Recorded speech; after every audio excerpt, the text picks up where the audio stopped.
यानी फिजिक्स की marathon class करेंगे। और फिजिक्स में, भौतिक विज्ञान में कुल मिलाकर के 5 से 6 टॉपिक्स हैं जिसके प्रश्न आपको हर बार पूछे जाते हैं। आइए शुरुआत करते हैं सेशन को। आप लोग प्लीज, मेरी रिक्वेस्ट है, लाइक कर दीजिएगा। और जो लोग इस सेशन पर पहली बार आ रहे हैं, हमारे चैनल को सब्सक्राइब नहीं किया तो सब्सक्राइब करके बेल आइकन प्रेस कर लेंगे ताकि हमारे अगले वीडियोस के नोटिफिकेशंस आपको समय से मिल सके।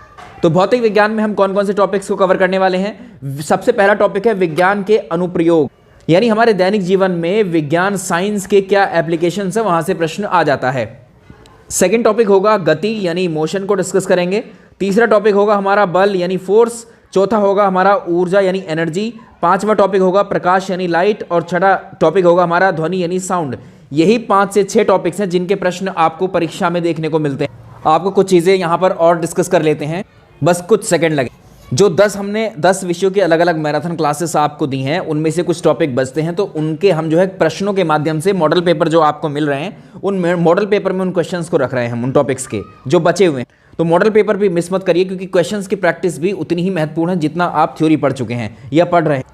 और आपसे मेरी रिक्वेस्ट है, आप उन 8 मॉडल पेपर्स को भी देख लीजिए जो क्वेश्चंस हमने किए हैं। और अब जो मॉडल पेपर आ रहे हैं आपके डेली, उनको बिल्कुल भी आप मिस नहीं करेंगे, क्योंकि बहुत ध्यान से वहाँ प्रश्नों को रखा जा रहा है, बहुत अच्छे अच्छे प्रश्नों को परीक्षा के स्तर से।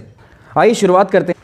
और इन क्लासेस पर भी आपका रिस्पांस देखने को मिल रहा है कि बहुत कम होता जा रहा है, तो प्लीज़ लाइक एंड शेयर आप करना ना भूलें इनको। देखिए, इससे ज़्यादा बेहतर कंटेंट आप यूट्यूब में तो उम्मीद ही मत करिए कि अवेलेबल होगा भी, ये मैं बिल्कुल अभी दावा कर रहा हूँ आपके लिए। तो जितनी जिम्मेदारी से मैंने आपको प्रोवाइड कराया है, आपकी भी जिम्मेदारी है बाकी क्लासेस को भी आप शेयर कीजिएगा अपने दोस्तों के साथ में। बस इतना सा ही मैं आपसे रिक्वेस्ट करता हूँ। चलिए शुरुआत करते हैं। फिजिक्स को समझते हैं कि फिजिक्स क्या है।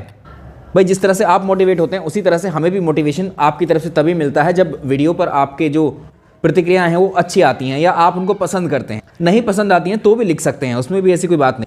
चलिए, यहाँ तक हमारी बातें हो गई, अब हम अपने टॉपिक को शुरू कर लेते हैं। देखिए, सबसे पहले भौतिक विज्ञान के बारे में डिस्कस करते हैं कि भौतिक विज्ञान है क्या। देखो, साइंस की एक ये ब्रांच है, साइंस की वो ब्रांच जिसके अंदर हम जो एनर्जी है, हमारी एनर्जी यानी ऊर्जा, और साथ ही मैटर, तो एनर्जी के अलग अलग जो रूप हैं उनका अध्ययन, और मैटर से जो भी क्रियाएं होती हैं उनका अध्ययन जिस विज्ञान के अंतर्गत करते हैं वो फिजिक्स है। तो फिजिक्स के अंतर्गत हम एनर्जी और मैटर का ही अध्ययन करें। एनर्जी और मैटर क्या है पहले इसको समझेंगे। उससे पहले अगर आप देखें, जब ब्रह्मांड की उत्पत्ति हुई थी, यानी यूनिवर्स जब अस्तित्व में आया था, तो ये पूरा का पूरा इस घटना से संबंधित है। आप याद रखिएगा, 13.7 अरब वर्ष पूर्व, ये वर्ष याद रखिएगा, 13.7 वर्ष अरब पूर्व जो है एक घटना हुई थी जिसको हम बिग बैंग बोलते हैं या महाविस्फोट बोलते हैं। और इसी घटना से जो है ब्रह्मांड की उत्पत्ति यानी ओरिजिन ऑफ यूनिवर्स को माना जाता है। जैसे ही ब्रह्मांड की उत्पत्ति हुई, वैसे ही समय की, स्थान की और द्रव यानी मैटर की जो है उत्पत्ति मानी जाती है इसी समय के साथ में, जब ब्रह्मांड अस्तित्व में आया। उससे पहले समय, स्थान, मैटर आदि नहीं था। और पूरा का पूरा ब्रह्मांड जो बना हुआ है, 2 ही चीज़ें हैं उसमें, एक तो द्रव है, ये द्रव्य है यानी मैटर है, और दूसरा एनर्जी यानी कि ऊर्जा है। आइए पहले समझ लेते हैं कि ऊर्जा क्या है। ऊर्जा शब्द का प्रयोग हम डेली अपनी लाइफ में करते हैं। तो जो शक्ति है, ठीक है, जो शक्ति का एक स्रोत है ऊर्जा, तो ऊर्जा शक्ति का एक रूप है जिसके द्वारा हमें कार्य करने की जो क्षमता है, या उस ऊर्जा के द्वारा हम में कार्य करने की क्षमता जो है विकसित होती है। तो ऊर्जा वह शक्ति है जिससे हमें कार्य करने की क्षमता प्राप्त हो। अब देखो यहाँ पर इसमें ऊर्जा के रूप क्या क्या है, किस किस चीज़ को हम ऊर्जा कहेंगे। जो हीट होती है, ऊष्मा होती है, वो भी एक ऊर्जा है। जो प्रकाश यानी लाइट है, वो भी एक ऊर्जा है। जो ध्वनि है, वो भी एक ऊर्जा का ही रूप है। इलेक्ट्रिसिटी भी ऊर्जा के रूप। तो ये सारी ऊर्जाएं हैं, ये सब एनर्जी हैं, या आप कहेंगे ये सब एनर्जी के या ऊर्जा के रूप हैं। समझ आया। तो हमने शुरुआत में कहा था कि फिजिक्स के अंतर्गत हम ऊर्जा के रूपों का अध्ययन करते हैं। तो ऊर्जा के रूप क्या है, हीट है, लाइट है, साउंड है, इलेक्ट्रिसिटी, इनका अध्ययन करेंगे। अब बात करते हैं, एक शब्द आया था कि जब ब्रह्मांड की उत्पत्ति हुई, तो ब्रह्मांड की उत्पत्ति होने के साथ ऊर्जा और द्रव्य, या हम ये कह रहे थे कि पूरा ब्रह्मांड जो है ऊर्जा और द्रव्य से मिलकर के बना है। तो द्रव को आप जो है अगर एक कॉमन शब्द में हम देखना चाहें तो हम द्रव्य को बोलते हैं पदार्थ यानी मैटर। अच्छा, एक शब्द है द्रव्य, एक होता है द्रव, दूसरा जो द्रव है उसको बोलते हैं लिक्विड, और ये जो द्रव्य है इसको बोलते हैं पदार्थ या मैटर। अब ये मैटर क्या चीज़ है या पदार्थ क्या चीज़ है, वे देखिए दुनिया में आप देखते हैं बहुत सारी वस्तुएं देखते हैं। तो ऐसी कोई भी वस्तु जो या तो स्थान घेरती होगी, साथ ही उसमें कुछ ना कुछ द्रव्यमान होगा, मास होगा, और उसका अनुभव हम अपनी ज्ञानेंद्रियों से छू करके, टच करके उसको महसूस कर सकते हैं, देखकर महसूस कर सकते हैं, सूंघ कर महसूस कर सकते हैं। तो ऐसी सभी वस्तुएं जो स्थान घेरती हैं और उनमें द्रव्यमान होता है, ये सभी मैटर कहलाती हैं। अब इसके एग्जाम्पल क्या क्या हो जाएंगे। एग्जाम्पल भी बहुत सिंपल है। उदाहरण के लिए सारी दुनिया में जितना भी कुछ आप देख रहे हैं, जितनी वस्तुएं हैं वो सब मैटर हैं। तो इसमें एक एग्जाम्पल लोहा, लकड़ी, कोयला, ऑक्सीजन, ये हमने कुछ ही एग्जाम्पल लिए हैं। ठीक है भाई, जिन लोगों को कंप्लीट नोट्स की रिक्वायरमेंट है वो आप इस नंबर पर संपर्क कर सकते हैं, व्हाट्सअप नंबर पर। और आगे जो अगली परीक्षाएं आएंगी, आपकी पीसीएस स्तर की परीक्षा के लिए भी आपको तैयारी करनी है, पीटी मेंस की, तो आप हमारे साथ जुड़ सकते हैं, खंड शिक्षा अधिकारी के लिए जुड़ सकते हैं। इस नंबर पर जानकारी ले लीजिए। चलिए अब हम बात करते हैं दैनिक पहली ही यूनिट की अपनी दैनिक जीवन में विज्ञान की। साइंस है ना, डेली लाइफ। विश्व भूगोल के लिए, वर्ल्ड ज्योग्राफी के लिए आप कह रहे हैं, उसकी क्लास हम 2 से 3 दिन में देंगे, इसी हफ्ते में आपको प्रोवाइड करा देंगे। उस पर कार्य चल रहा है, आप चिंता ना करें। जो आपसे वादा किया गया है वो पूरा होगा, बस आप अपना वादा याद रखें। अब सबसे पहले हम देखिए, दैनिक जीवन में कुछ भौतिक राशियां होती हैं जिनका हम प्रयोग करते हैं। जैसे कौन कौन सी भौतिक राशियां हैं? तो देखो, भौतिक राशि क्या होती है, फिजिकल क्वांटिटी क्या होती है, किसी वस्तु, पदार्थ या गुण जिसे मापा जा सकता है या जिसकी गणना की जा सकती है, उसको हम क्या बोलते हैं, या उसके उस राशि के संख्यात्मक मान को हम क्या कहते हैं, फिजिकल क्वांटिटी कहते हैं। मान लो मिट्टी का एक टुकड़ा है, लोहे का एक टुकड़ा है, उसको आप अगर उसका वजन देखोगे तो उसको तोल सकते हो। 1 किलो हो सकता है, 2 किलो हो सकता है, कुछ आगे पीछे हो सकता है वजन, लेकिन उसको हम माप सकते हैं, तोल सकते हैं, उसके वेट की गणना कर सकते हैं, उसकी संख्या को भी पता लगा सकते हैं। ठीक है, तो ऐसी जितनी भी वस्तुएं हैं जिसमें ऐसी जितनी भी वस्तुएं या कोई पदार्थ का गुण भी हो सकता है जिसे मापा जा सके या जिसकी गणना की जा सके, और उस राशि के गुण का जो संख्यात्मक मान है उसको फिजिकल क्वांटिटी बोलते हैं। जैसे एग्जाम्पल के तौर पे समझो, जैसे लंबाई है भाई, कोई भी चीज़ आपके पास वस्तु है तो वो कुछ ना कुछ लंबाई ज़रूर धारण करती होगी, कुछ ना कुछ चौड़ाई ज़रूर धारण करती होगी। ठीक है, तो लंबाई है, जैसे दूरी है, चाल है, बल है, विद्युत धारा है, द्रव्यमान है, ये फिजिकल क्वांटिटी है। और ये फिजिकल क्वांटिटी के साथ साथ क्योंकि हम इन्हें माप सकते हैं, इनको संख्यात्मक मान में रिप्रेजेंट भी कर सकते हैं, इसलिए फिजिकल क्वांटिटी। इंग्लिश में जो लोग समझना चाहते हैं उनके लिए भी यहाँ पर रखी हुई हैं कुछ। अब फिजिकल क्वांटिटीज़ को हम 2 पार्ट्स में डिवाइड कर लेते हैं। एक होती हैं अदिश राशियाँ, इनको बोलते हैं स्केलर क्वांटिटी। दूसरी होती है सदिश राशियाँ, इनको वेक्टर क्वांटिटी। अब यहाँ से आपको प्रश्न पूछता है इनके डिफरेंसेस पर। देखिए, स्केलर क्वांटिटी क्या होती हैं, अदिश राशियाँ क्या होती हैं? ऐसी राशियां जिनको केवल संख्यात्मक मान या परिमाण का बोध होता है, मतलब ऐसी राशियां जिनसे हमें केवल उनके संख्यात्मक मान, उनकी संख्या का पता लग सकता है या उनमें कितना वेट है, ठीक है, ये पता लग सकता है। जैसे संख्यात्मक मान, जैसे राहुल ने 100 मीटर की दूरी तय की, तो 100 मीटर क्या है, ये एक संख्यात्मक मान है, तो इसको हम परिमाण बोलते हैं। ठीक है, याद रखिए मैग्नीट्यूड। तो ऐसी क्वांटिटी जिनमें केवल मैग्नीट्यूड होगा वो कहलाएंगी अदिश राशियां। जैसे कौन कौन सी अदिश राशियों के एग्जाम्पल ले लेते हैं, जैसे डिस्टेंस है, ठीक है, इसके अलावा चाल है, द्रव्यमान है, कार्य है, ऊर्जा है, आयतन है और विद्युत धारा है, इलेक्ट्रिक करंट, ये सारी अदिश राशियां हैं। एग्जाम्पल्स याद रखिएगा कि कौन सी क्वांटिटी स्केलर है या अदिश है। अब ऐसी राशियां देखो जिनमें मैग्नीट्यूड तो होगा ही होगा, परिमाण होगा, वजन, वेट, उसकी लेंथ वेंथ सब होगी इसमें, लेकिन उसके साथ साथ उसमें डायरेक्शन भी होगी, दिशा को भी प्रदर्शित करेगा। तो याद रखिएगा, सदिश राशियों में परिमाण और दिशा दोनों होंगे, और अदिश राशियों में केवल उसका परिमाण यानी संख्यात्मक वैल्यू, उसका केवल न्यूमेरिकल वैल्यूज ही होगी। अब जैसे हमने बोला था राहुल ने 100 मीटर की दूरी तय की, हमने ये नहीं बताया कि वो किस दिशा में गया 100 मीटर। अगर हम ये बता दें कि राहुल ने 100 मीटर की दूरी पूर्व दिशा में तय की, तो ये क्या है, ये तो हो गया मैग्नीट्यूड और ये हो गई इसकी दिशा। तो जहां दिशा और मैग्नीट्यूड दोनों रहेंगे वही राशियां हमारी वेक्टर क्वांटिटी या सदिश राशियां होंगी। जैसे डिस्प्लेसमेंट होता है, विस्थापन क्या है, एक सदिश राशि है, इसमें दूरी के साथ हम दिशा को भी बताते हैं। वेलोसिटी, वेग, ये क्या है, अब देखो चाल, यहां पर चाल में केवल परिमाण होता है और वेग यानी वेलोसिटी इसमें दोनों होते हैं। इसमें चली गई दूरी, इसमें चाल के साथ, सॉरी इसमें माफ कीजिएगा, इसमें आपकी जो चाल है, ठीक है, स्पीड के साथ साथ डिस्टेंस, स्पीड के साथ साथ इसमें आपकी डायरेक्शन भी होगी। ऐसे ही वेट है, ऐसे ही फोर्स है, ऐसे ही मोमेंटम है। एग्जाम्पल याद रखिएगा, ये इनमें से पूछता है। अब देखिए इनमें मूल भौतिक राशियां, फंडामेंटल फिजिकल क्वांटिटीज क्या होती हैं, ये भी याद रखिएगा। कुल मिलाकर के 7 मूल भौतिक राशियां होती हैं, फंडामेंटल फिजिकल क्वांटिटी 7 होती हैं। 7 कौन कौन सी हैं, 7 में उनके मात्रक भी पूछता है। देखिए लंबाई है, लंबाई को किस चीज़ में रिप्रेजेंट करते हैं हम, कोई लेंथ है तो लेंथ को हम मीटर में प्रेजेंट करते हैं।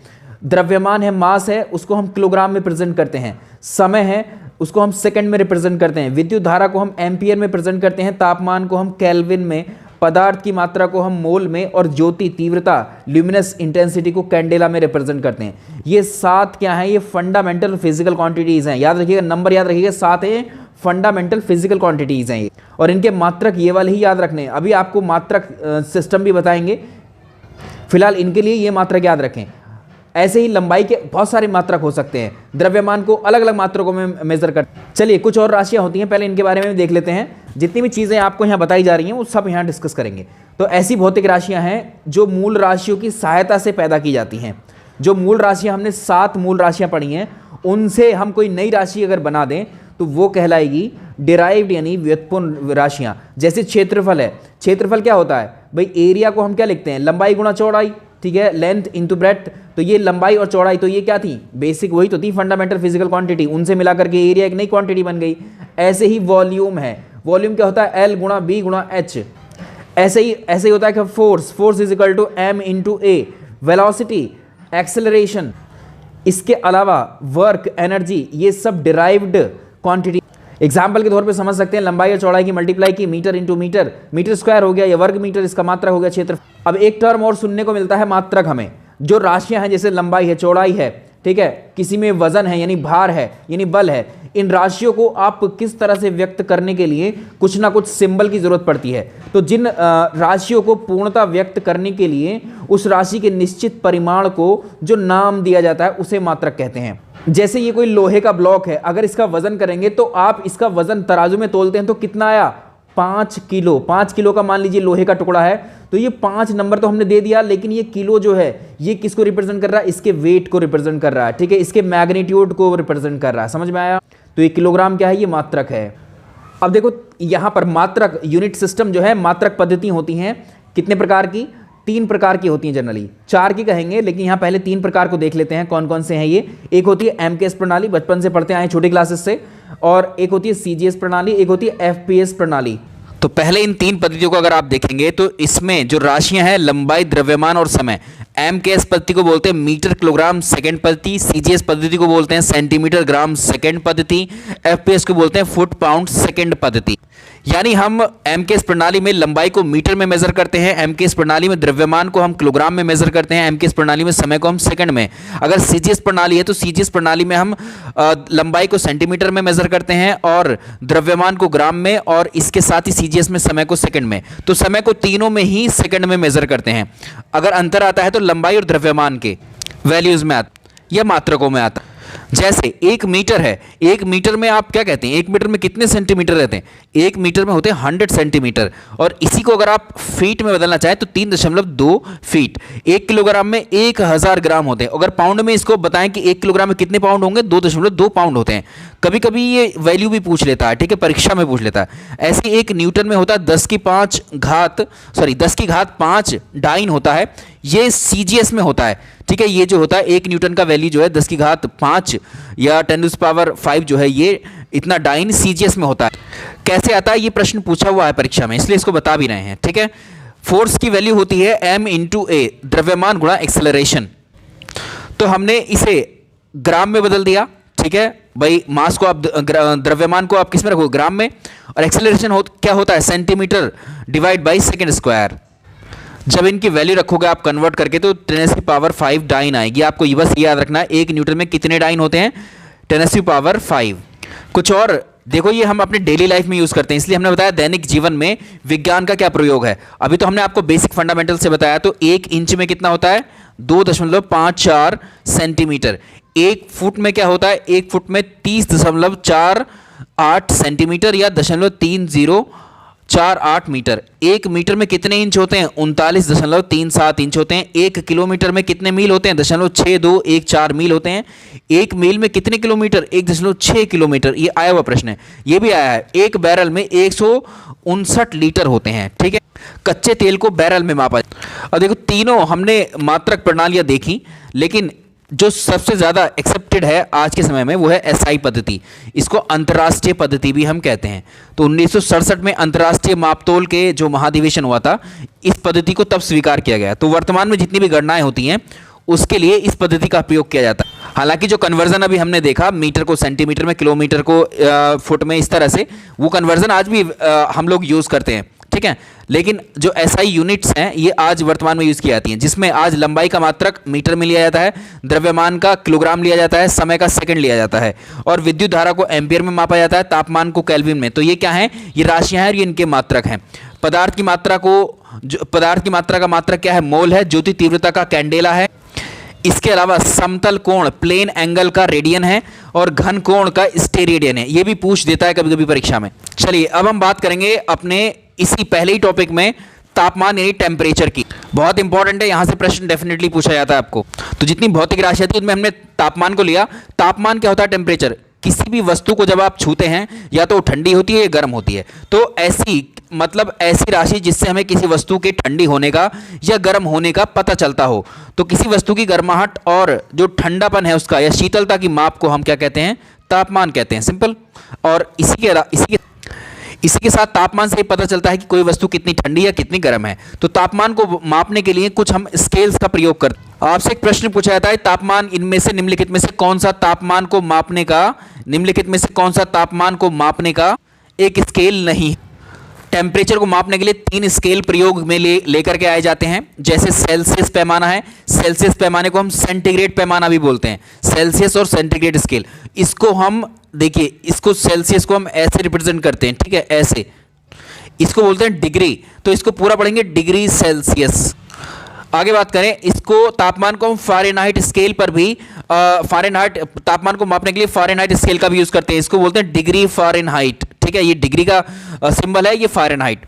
केल्विन पैमाने को हम के से रिप्रेजेंट करते हैं। यहां पर कोई भी डिग्री का सिंबल नहीं होता, तो के सिंपली के में ही लिखा होगा, इसके आगे कुछ नहीं होगा।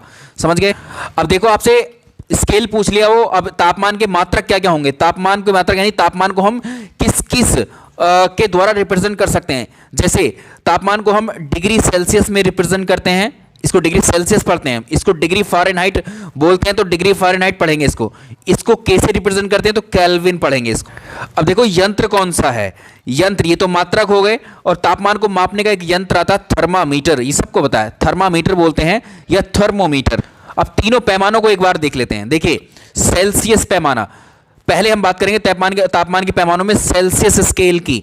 सेल्सियस स्केल की पहचान क्या होती है, सबसे पहली बात तो सेल्सियस स्केल की पहचान ये होगी, सबसे आप देखोगे उस पर 0 से शुरू होंगी, उस पर गिनतियां जो है 0 से स्टार्ट होंगी और कहां तक जाएंगी, 100 डिग्री तक जाएंगी। 0 डिग्री से शुरू होकर ये 10, 20, 30, 40, 50, 60, 70, 80, 90, 100 इस तरह के 10-10 के ये ब्लॉक बने होंगे। तो 0 डिग्री से लेकर 100 डिग्री सेल्सियस तक सेल्सियस पैमाने पर जो मान है वो अंकित होते हैं। सेल्सियस पैमाने को सेंटीग्रेड पैमाने के नाम से भी जानते हैं, ठीक है। और सेल्सियस पैमाने पर 0 डिग्री से लेकर 100 डिग्री तक के अंक लिखे होते हैं, ये इसकी पहचान है। कोई भी स्केल आपको मिलेगा, यदि उस पर 0 से 100 तक की मार्किंग है, समझिएगा सेल्सियस पैमाना। तो इस पैमाने पर तापमान को डिग्री सेल्सियस में लिखा जाता है। अब यहां पर देखो, ये जो तापमान दिए है मिनिमम और मैक्सिमम, तो जिस तापमान पर पानी उबलने लगता है, यदि पानी को आप जो है स्टोव पर गैस पर रखते हैं, तो आप देखें जितने भी टाइम में वो उबल रहा है पानी, जिसमें से वेपर बन के उड़ने लगता है, जलवाष्प बन करके, तो उसका तापमान जब 100 डिग्री सेल्सियस पहुंच चुका होता है, वो तभी वेपर में बदलना शुरू होता है। तो जिस तापमान पर पानी उबलना शुरू हो जाता है वो होता है 100 डिग्री सेल्सियस। और 100 डिग्री सेल्सियस को हम बोलते हैं, इसी को बोलते हैं बॉइलिंग पॉइंट, जल का क्वथनांक। यानी जल जिस तापमान पर उबलना शुरू होता है, जल वाष्प में बदलना शुरू होता है, उसको बोलते हैं बॉइलिंग पॉइंट या क्वथनांक, जो 100 डिग्री सेल्सियस होता है। प्रश्नों में आ जाता है कभी कभी। और 0 डिग्री तापमान क्या होता है, ये ऐसा तापमान है जिस पर जो वाटर है, वाटर को मार्क कीजिए यहाँ पर, जिस पर पानी जमना शुरू हो जाता है। फ्रीज में आप रखते हैं जैसे पानी को, तो जब पानी जमने लगता है, ठोस अवस्था में आने लगता है, तो समझ जाइएगा उसका तापमान 0 डिग्री सेल्सियस पर पहुंच गया है। तो इससे क्या होता है, वो तापमान जिस पर पानी जम जाता है या जमना शुरू कर देता है, वो तापमान 0 डिग्री सेल्सियस होता है। इसको जल का हिमांक या फ्रीजिंग पॉइंट कहते हैं। अब यहाँ पर देखिए, सेल्सियस पैमाने का लोअर फिक्स पॉइंट क्या होता है, सबसे निचला, वो 0 डिग्री सेल्सियस से शुरू होता है। Upper fix point 100 degree Celsius होता है, ठीक है। तो इस पैमाने पर कुल 100 डिग्री होती हैं बनी हुई। एक और पैमाना है, इसको बोलते हैं फ़ारेनहाइट स्केल। फ़ारेनहाइट स्केल की पहचान कैसे करो, ये वाला स्केल की पहचान आप ऐसे कर लोगे, देखने में बिल्कुल वैसे ही होगा जैसे कि सेल्सियस वाला, लेकिन हम उन पर जो डिजिट्स हैं या उन पर जो मार्किंग की गई है उससे पहचान करेंगे। अगर वो स्केल मान लीजिए 32 से शुरू हो रहा है और 212 तक उसका एंड पॉइंट है, उस पर मार्किंग जो है 32 से शुरू होकर 212 तक है लास्ट, तो समझ जाइएगा फ़ारेनहाइट स्केल है। ये आपको डॉक्टरों के पास मिलता है। अभी कुछ दिन पहले अगर आप देखें, कुछ बीते वर्षों में, तो फ़ारेनहाइट स्केल का ही प्रयोग डॉक्टर करते हैं, और जो 98 बुखार आपको बताते हैं वो इसी आधार पर बताते हैं, इसी स्केल पर बताते हैं। तो इसमें कुल मिलाकर कितने खाने हुए या कितने स्पेस हुआ, इसमें 180 इसमें टोटल अंक होंगे बीच। हालांकि अब डॉक्टर जो है डिजिटल थर्मामीटर का प्रयोग करने लगे हैं, तो डिजिटल वाले में भी आप देखेंगे तो डिग्री फ़ारेनहाइट में ही आता है, जो आपके शरीर का तापमान जिसको आप बुखार के दौरान मेज़र करते हैं। तो फ़ारेनहाइट पैमाने में तापमान को डिग्री फ़ारेनहाइट में मापा जाता है, डिग्री फ़ारेनहाइट इसको पढ़ा जाता है। तो फ़ारेनहाइट पैमाने पर तापमान की शुरुआत 32 डिग्री फ़ारेनहाइट से शुरू होती है, जिसको इसका लोअर फिक्स पॉइंट भी बोलते हैं। इसके अलावा तथा इस पैमाने पर तापमान का जो अंतिम मान होता है वो 212 याद रखिएगा, 212 डिग्री फ़ारेनहाइट और 32 डिग्री फ़ारेनहाइट, ये दोनों वैल्यू पूछी हुई है परीक्षा। चलिए अब इन दोनों की तुलना करते हैं, फ़ारेनहाइट और, देखो डायरेक्ट में तुलना बताता तो आपको नहीं समझ में आता, अब तुलना कर सकते हैं क्योंकि दोनों स्केल आपने पढ़ लिए। यहाँ सेल्सियस स्केल है और यहाँ फ़ारेनहाइट स्केल है। सेल्सियस स्केल हम 0 डिग्री से गए हम 100 डिग्री तक करते करते गए सेल्सियस स्केल पे, और हम फ़ारेनहाइट स्केल पे गए कहाँ से, 32 डिग्री फ़ारेनहाइट से 212 डिग्री फ़ारेनहाइट तक गए। ठीक है, तो जो इसमें आप कंपैरिजन कर सकते हैं इनके मैक्सिमम लिमिट्स को। ठीक है, ये 0 डिग्री से शुरू हो रहा है सेल्सियस वाला, ये 32 डिग्री फ़ारेनहाइट से शुरू हो रहा है फ़ारेनहाइट वाला। तो दोनों स्केल को कंपैरिजन देखो आपके सामने। मैं आपको एक बार फिर से कह रहा हूँ कि क्लास बहुत वैल्यूएबल है आपके लिए, आप इस बात को चाहे माने या ना माने, ठीक है, क्योंकि इसमें आपको वो सब कुछ प्रोवाइड किया है जिसकी आपको आवश्यकता, बेसिक फाउंडेशन की ज़रूरत है आपको। ठीक है, इसके बाद आप कोई भी किताब पढ़िए, आपको बहुत आसानी से समझ में आ जाएगी। अब देखो कंपैरिजन करते हैं, तो जो -18, अगर आपसे कोई पूछेगा कि 0 डिग्री सेल्सियस पर आपको बताना है कि यहाँ से आप देखिए 0 डिग्री फ़ारेनहाइट पर, क्योंकि ये तो खुद 32 से शुरू होता है फ़ारेनहाइट वाला, आपसे पूछेगा कि 0 डिग्री फ़ारेनहाइट कितने सेल्सियस के बराबर होगा सेल्सियस पैमाने पर, तो याद रखिएगा -18 डिग्री सेल्सियस पर 0 डिग्री फ़ारेनहाइट इक्वल होंगी ये दोनों वैल्यू। इसके अलावा इसको या तो एग्जैक्टली अगर आपसे पूछेगा तो -17.78 डिग्री सेल्सियस 0 डिग्री फ़ारेनहाइट के बराबर होता है। ठीक है, और जो फ़ारेनहाइट स्केल होता है, ठीक है, उस पर 98.6 डिग्री फ़ारेनहाइट सेल्सियस पैमाने पर 37 डिग्री सेल्सियस के इक्वल होता है। और अगर आपसे पूछा जाए कि सेल्सियस पैमाना और फ़ारेनहाइट पैमाना ये दोनों एक जैसी रीडिंग या एक जैसे मान किस वैल्यू पर दिखाते हैं, तो 40 डिग्री सेल्सियस पर और 40 डिग्री फ़ारेनहाइट पर ये दोनों एक जैसी रीडिंग शो करते हैं। ये प्रश्न आपसे कई बार पूछा हुआ है परीक्षा में, हमने आपको एडिशनली ये भी बताया। ठीक है, और जो हमारे शरीर का तापमान है, अगर सामान्य शरीर का आपसे तापमान पूछेगा, स्वस्थ मनुष्य के शरीर का तापमान 37 डिग्री सेल्सियस होता है। अगर आपसे इसी को पूछे कि स्वस्थ मनुष्य का तापमान कितना होता है, 98.6 डिग्री फ़ारेनहाइट होता है। और अगर इससे ज़्यादा आपके शरीर का तापमान है तो समझ लीजिए आपको बुखार की कंडीशन है। ठीक है, तभी डॉक्टर देखते हैं कि 100 बुखार हो गया, बोलते हैं 99 बुखार है, तो जस्ट 98 के बाद वो 99 अगर है आपको, वो डिग्री फ़ारेनहाइट होता है, 99 डिग्री फ़ारेनहाइट। इससे पता लगता है कि आपका जो शरीर का तापमान, जो सामान्य तापमान 98.6 डिग्री, इससे अगर ज़्यादा तापमान है तो आपको बुखार की कंडीशन है। सूत्र पूछ सकता है डिग्री सेल्सियस को फ़ारेनहाइट में कैसे बदलते हैं, तो कोई भी वैल्यू है अगर आपको डिग्री फ़ारेनहाइट में बदलना है तो यहाँ पर ये जो वैल्यू निकालनी है उसको रखिए, और 9/5 इंटू जो सेल्सियस का तापमान है उसको यहाँ पर रख दीजिए, प्लस 32 ऐड कर दीजिए, तो डिग्री फ़ारेनहाइट में आपकी वैल्यू निकल आए। एक सवाल आया कि किस तापमान पर सेल्सियस पैमाना और फ़ारेनहाइट पैमाना एक समान रीडिंग दर्शाते हैं, तो -40 डिग्री सेल्सियस पर जो है 40 डिग्री फ़ारेनहाइट ये एक जैसी जो है रीडिंग दर्शाते हैं। चलिए अब बात करते हैं तीसरे पैमाने की, केल्विन पैमाना, या इसको बोलते हैं परम पैमाना, केल्विन स्केल या एब्सोल्यूट स्केल। अब इस पैमाने को लॉर्ड केल्विन ने 1852 में बनाया था। केल्विन पैमाने पर अगर आप हिमांक देखेंगे, फ्रीजिंग पॉइंट, तो 273 केल्विन होता है, और अगर भाप बिंदु आप देखोगे तो 373 केल्विन होता है। तो याद रखिएगा 1 डिग्री सेल्सियस 1 केल्विन के बराबर। यहाँ पर चेंज करिए, 1 डिग्री सेल्सियस जो है, 1 डिग्री सेल्सियस में कितने केल्विन होंगे, तो 1 डिग्री सेल्सियस में आप 273.15 होता है एग्जैक्ट, उसको आप ऐड करेंगे तब आपको केल्विन में वैल्यू आ जाएगी। ठीक है, तो 1 डिग्री सेल्सियस 1 + 273 यही वाला ऐड करेंगे हम। तो केल्विन में अगर आपको निकालना है किसी सेल्सियस वाले तापमान को, तो आप उसको 273 उसमें ऐड कर दीजिए, केल्विन में आ जाएगा। क्लियर हो गया होगा। अगर सेल्सियस में आपको निकालना है, केल्विन में दिया तो 273 को माइनस कर दीजिए, यानी इस वाली वैल्यू कहीं रखिए, 273 को उधर भेज दीजिए, उल्टा कर देंगे इसको। केल्विन पैमाने पर मापे गए ताप को परम ताप कहते हैं। केल्विन स्केल पर जो भी टेम्परेचर मेजर करते हैं उसको एब्सोल्यूट टेम्परेचर कहते हैं। ठीक है, इसलिए इसको एब्सोल्यूट स्केल की संज्ञा दी गई है। तो C = 273 डिग्री है और K = 0 है। केल्विन में तापमान यदि 0 है और सेल्सियस पर 273 है तो 100 डिग्री सेल्सियस 373 केल्विन के इक्वल होता है। और यदि -273 को परम शून्य यानी एब्सोल्यूट जीरो कहा जाता है, ये भी याद रखिएगा। यह न्यूनतम संभव ताप है कि इससे नीचे ताप जो है संभव नहीं होता है। तो ये भी याद रखेंगे, -273 डिग्री सेल्सियस को हम परम शून्य या एब्सोल्यूट जीरो टेम्परेचर भी कहते हैं। ये मिनिमम टेम्परेचर होता है, इससे नीचे नहीं जा सकता टेम्परेचर। कुछ वैल्यूज़ जो आपको यहाँ से याद रखनी है, कौन कौन सी हो जाएंगी वो, इसमें देखिए 100 डिग्री सेल्सियस किसके इक्वल होता है, 180 डिग्री फ़ारेनहाइट स्केल के। ठीक है, 1 डिग्री सेल्सियस में कितने डिग्री फ़ारेनहाइट होंगे, 1 डिग्री सेल्सियस में 9/5 डिग्री फ़ारेनहाइट। 0 डिग्री सेल्सियस में कितने केल्विन होते हैं, 0 डिग्री सेल्सियस में 273 केल्विन होते हैं। 1 डिग्री में पूछा जाए 1 डिग्री सेल्सियस में कितने केल्विन होते हैं, तो 1 में आप 273 ऐड कर देंगे तो कितना हो जाएगा, 274 केल्विन होते हैं 1 डिग्री सेल्सियस में। ठीक है, जो मैंने वहाँ पीछे लिख करके दिखाया था। और इसका एग्जैक्ट मान कभी कभी परीक्षा में पूछ देता है, 273.15 केल्विन होता है ये एग्जैक्ट। ठीक है, लेकिन हम लगभग 273 ही ले लेते हैं। 100 डिग्री सेल्सियस 373 केल्विन के बराबर होता है, -40 डिग्री सेल्सियस -40 डिग्री फ़ारेनहाइट के इक्वल होता है। इसके अलावा 37 डिग्री सेल्सियस 98.6 डिग्री फ़ारेनहाइट के इक्वल होता है। समझ में आ गई होंगी सारी वैल्यू। अब बात करते हैं प्रेशर की। देखिए कुछ और यूनिट्स हैं जो आपको परीक्षा में पूछ लेता है। जो हमने अभी राशियाँ देखी हैं उनमें एक प्रेशर भी आता है, पर इनकी अलग अलग यूनिट्स होती हैं जो परीक्षा में पूछता है, तो हमें बताना ज़रूरी है आपको। तो यहाँ पर देखिए, प्रति एकांक क्षेत्रफल पर लगने वाले बल को हम दाब कहते हैं। मान लीजिए यहाँ पर कुछ ये रखा हुआ है, ब्लॉक रखा हुआ है, इस पर आपने हथौड़े से प्रहार कर दिया या अपने हाथ से ही इस पर मार दिया, तो कुछ आपने इस पर दबाव डाला। ये दबाव जो है इस क्षेत्रफल पे डाला इसके, ठीक है, एकांक क्षेत्रफल पे डाला इसके, इस क्षेत्रफल पे आपने कुछ भार वेट डाला, इसी को हम दबाव बोलते हैं। तो ये होता है फोर्स, प्रेशर क्या होता है, फोर्स पर यूनिट एरिया।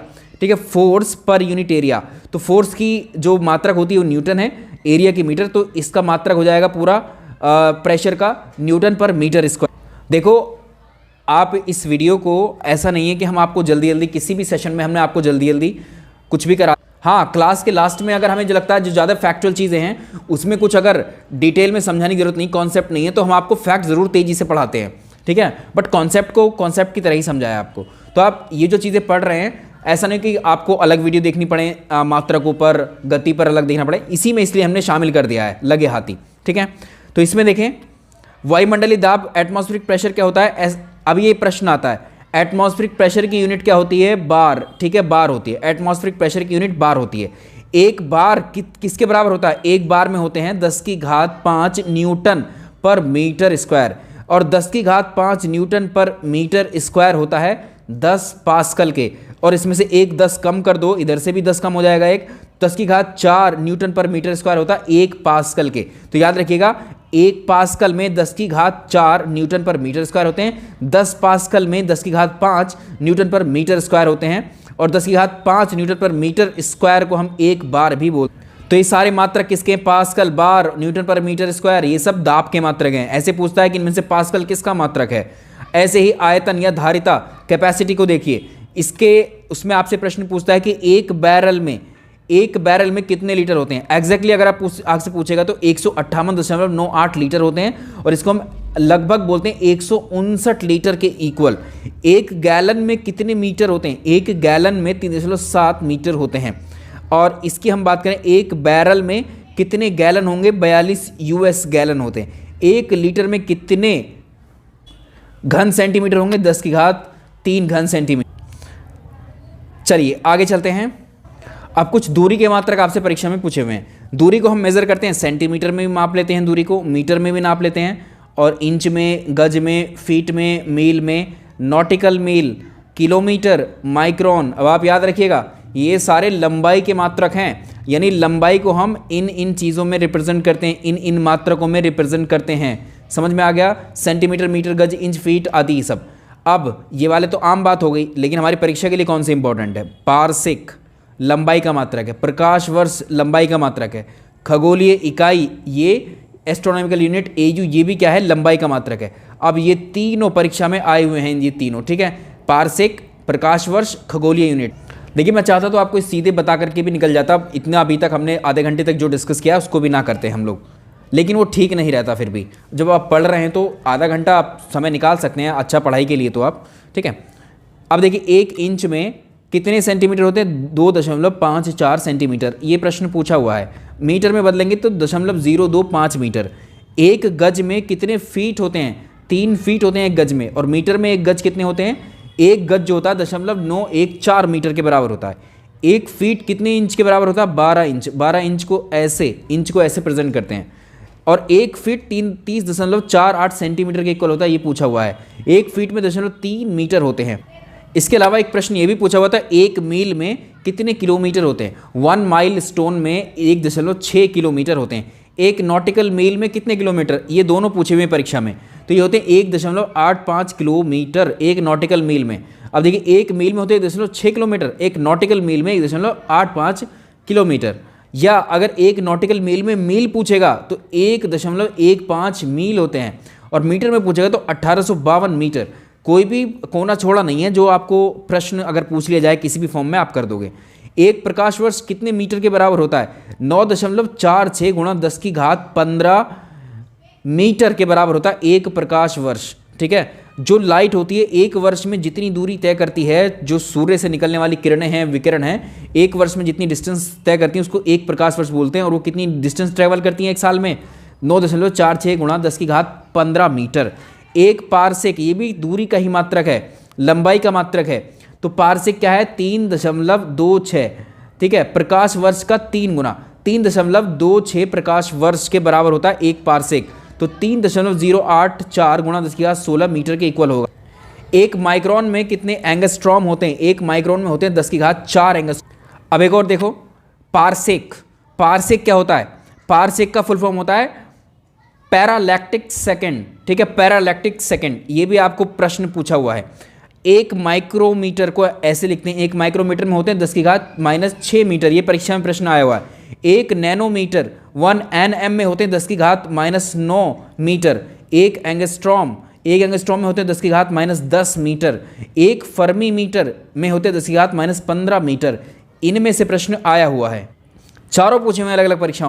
खगोलीय यूनिट की बात कर लेते हैं। खगोलीय यूनिट में होते हैं 1.495 × 10⁻11 मीटर। एक एस्ट्रोनॉमिकल यूनिट जो होता है ये लंबाई का मात्रक है। इसमें कितने मीटर के बराबर होता है? 1.49 × 10⁻11 मीटर के इक्वल। तो खगोलीय इकाई क्या होती है? एस्ट्रोनॉमिकल यूनिट क्या होती है? सूर्य से पृथ्वी के बीच की जो माध्य दूरी है। ठीक है, सूर्य से पृथ्वी के बीच की जो माध्य दूरी, उसी को बोलते हैं एक खगोलीय यूनिट। लाइट ईयर का प्रयोग किया आपने शब्द का। प्रकाश द्वारा एक वर्ष में चली गई दूरी को बोलते हैं लाइट ईयर। तो दूरी को मापने की सबसे बड़ी इकाई आपसे प्रश्न पूछा जाता है, ये होगी पारसेक। और अगर आप देखोगे सबसे छोटी क्या होती है दूरी को मापने की? फर्मी 10⁻15। फिर एंगस्ट्रॉम, फिर उसके बाद माइक्रोन, उससे बड़ी मीटर, किलोमीटर, खगोलीय दूरी, प्रकाश वर्ष और पारसेक। ये बढ़ता हुआ क्रम है। ये सबसे लार्जेस्ट यूनिट है दूरी की या लंबाई। द्रव्यमान पर भी कुछ प्रश्न आए हुए हैं। तो द्रव्यमान को हम किस किस चीज़ में मापते हैं? ग्राम में, किलोग्राम में, ओंस में, पाउंड में, क्विंटल में, मीट्रिक टन में, मिलीग्राम में, कैरेट में, AMU में। इसके अलावा चंद्रशेखर सीमा। तो इनमें से कुछ यूनिट पूछी हुई हैं। ये तो 1 किलोग्राम में 1000 ग्राम, ये तो सबको पता है। 10⁻3 ग्राम में इसको कह सकते हैं। 1 मिलीग्राम में 10⁻−3 ग्राम है। एक क्विंटल में 100 किलोग्राम होते हैं। एक क्विंटल में कितने किलोग्राम होते हैं? 100 किलोग्राम। एक मीट्रिक टन में 1000 किलोग्राम हो जाते हैं। एक कैरेट में कितने मिलीग्राम होते हैं? याद रखिएगा, एक कैरेट में 205.3 मिलीग्राम के इक्वल होता है एक कैरेट। हीरे का वजन मापने के लिए हम कैरेट का प्रयोग करते हैं। एक AMU एटॉमिक मास यूनिट के बराबर कितने किलोग्राम के इक्वल होता है? 1.66 × 10⁻−27 किलोग्राम के बराबर होता है एक AMU। एक औंस बराबर किसके इक्वल होता है? 28.35 ग्राम के इक्वल होता है। एक पाउंड 16 औंस के बराबर होता है या 0.453 किलोग्राम के इक्वल। ठीक है, तो आप ये याद रख सकते हैं। ग्रेन को भी पूछता है, देखो ग्रेन को भी पूछता है। एक ग्रेन में 64.8 मिलीग्राम होते। अब सूर्य का देखो, हमने वो बेसिक बताया आपको। सूर्य का द्रव्यमान कितना है? सूर्य का द्रव्यमान है 1.98 × 10⁻30 किलोग्राम। 1.98 × 10⁻30 किलोग्राम सूर्य का द्रव्यमान होता है। और द्रव्यमान की जो अधिकतम सीमा है, जो द्रव्यमान की मैक्सिमम लिमिट होती है, उसको चंद्रशेखर लिमिट बोलते हैं हम।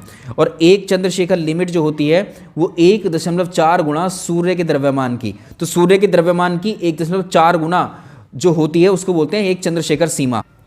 तो पहले हमें छोटी चीज़ बतानी थी, फिर आपको बड़ी पे। चंद्रशेखर सीमा खगोलीय भौतिकी में स्थिर सफेद बौने तारों के लिए सैद्धांतिक रूप से अधिकतम द्रव्यमान संभव होता है। तो सूर्य के द्रव्यमान को आप याद रखेंगे और पृथ्वी के द्रव्यमान को भी याद रखेंगे आप। तो सूर्य का द्रव्यमान कितना है? 2 × 10⁻30 किलोग्राम। अभी हमने बताया था कि 1.98 होता है। हाँ, आपको परीक्षा में या तो 2 मिलेगा। 1.98 का मतलब लगभग क्या होता है? 2। ठीक है, तो इसलिए ऐसे रिप्रेजेंट किया है। पृथ्वी का द्रव्यमान 6 × 10⁻24 किलोग्राम है। दोनों के द्रव्यमानों का अंतर भी अब आप बता सकते हो। समय की मात्रा क्या क्या है? समय को हम किस किस चीज़ में मेजर करते हैं? समय को हम सेकंड में मापते हैं, मिनट में मापते हैं, घंटे में मापते हैं, दिन में मापते हैं, वर्ष में मापते हैं। समय के ही तो मात्रक हैं। 1 मिनट में 60 सेकंड, बहुत बेसिक है। 1 घंटे में 60 मिनट। 1 दिन में अगर आपसे पूछा जाए, ये इंपॉर्टेंट है, 1 दिन में वैसे तो हम 24 घंटे बोलते हैं, लेकिन एग्जैक्टली 24 नहीं होते, लगभग 24 बोलते हैं। 1 दिन में 23 घंटे होते हैं, 56 मिनट होते हैं और 4 सेकंड होते हैं। ये पूरा डेटा पूछा हुआ है एक बार में ही। 23 घंटे, 56 मिनट, 4 सेकंड, ये एक दिन का समय। यानी कह सकते हैं कि एक दिन में क्या है? 23.93 घंटे होते हैं, जो लगभग 24 घंटे के इक्वल माने जाते हैं। इसके अलावा एक सोलर डे में अगर आप देखेंगे, सौर दिवस में 24 घंटे होते हैं। एक सूर्य मास, एक सोलर मंथ में 30 या 31 दिन होते हैं। एक वर्ष में 365 दिन होते हैं। सेकंड कितने होंगे? 3.15 × 10⁻7 सेकंड होते हैं। एक अधिवर्ष, एक लीप ईयर में 366 दिन होते हैं। इसके अलावा एक चंद्रमास, एक लूनार मंथ में 27.3 दिन होते हैं। चंद्रमा अपने एक्सिस पर और पृथ्वी का चक्कर लगाने में इतना समय लेता है। इसके अलावा एक नैनो सेकंड में 10⁻9 सेकंड, एक मिली सेकंड में 10⁻3 सेकंड, एक पिको सेकंड में 10⁻12 सेकंड। चलो, ये तो यूनिट वाला चैप्टर हो गया, जो कि आधा घंटा इसमें लग गया। अब हम बात करते हैं विज्ञान के महत्वपूर्ण आविष्कारों की। देखिए, important inventions of the science कौन कौन सी हैं? इधर उपकरण हैं और इधर उनके आविष्कारक हैं, क्योंकि ये प्रश्न परीक्षा में आ चुके हैं। डायनामाइट का आविष्कार अल्फ्रेड नोबेल ने किया है, और इन्हीं की याद में, जो डायनामाइट के आविष्कारक हैं, इन्हीं की याद में नोबेल पुरस्कार भी दिए जाते हैं। 6 अलग अलग क्षेत्रों में दिए जाते हैं, जिनको हम करंट अफेयर्स में डिस्कस करें।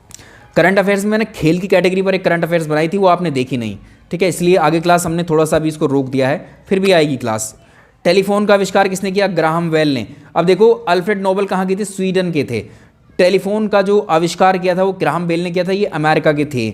डायनामो का आविष्कार किसने किया? माइकल फैराडे ने किया, ये ब्रिटेन के थे। कंप्यूटर का आविष्कार चार्ल्स बेबेज ने किया था, ये ब्रिटेन के थे। बाइसिकल का आविष्कार के मैकमिलन ने किया था। और कागज़ का आविष्कार कहाँ हुआ? चीन में। विद्युत बैटरी, इलेक्ट्रिक बैटरी ई वोल्टा के द्वारा खोजी गई। इसके अलावा सूक्ष्मदर्शी माइक्रोस्कोप जॉनसन ने खोजा। ट्रांसफॉर्मर माइकल फैराडे ने। माचिस की खोज जॉन वॉकर ने की। गैल्वेनोमीटर की एंड्रे मैरी एम्पियर ने। कुछ और बड़े आविष्कार भी हैं जो बड़े महत्वपूर्ण हैं। जो स्टीम इंजन है, ये जेम्स वॉट का है, स्कॉटलैंड के हैं ये। और तापमापी यानी जो थर्मामीटर है, ये गैलीलियो, ठीक है, ये गैलीली ने बनाया था। पैराशूट का आविष्कार जीन पेरे क्लाड चार्ट ने किया था, क्लान चार्ट ने। टंकण मशीन यानी टाइपराइटर मशीन बनाई थी पेलीग्रीन ट्रेरी ने बनाई। फैक्स मशीन अलेक्जेंडर वेन ने बनाई थी। सेफ्टी पिन वॉल्टर हंट ने बनाई थी। ग्रामोफोन थॉमस अल्वा एडिशन ने बनाई थी। वेल्डिंग मशीन एलिसा थॉमसन ने बनाई। फ्रिज का आविष्कार हैरिसन और कैटिनिंग ने किया। विद्युत चुंबक इलेक्ट्रोमैग्नेट का आविष्कार विलियम स्टारजन ने। ट्रांजिस्टर्स का आविष्कार जॉन बार्डीन और शाकले बटन ने किया, और इसके अलावा बटन ने किया था। इसके अलावा रडार का आविष्कार वाटसन ने किया था। जेट इंजन का फ्रैंक व्हीटल ने किया। टेलीविज़न का जेएल बेयर्ड ने किया।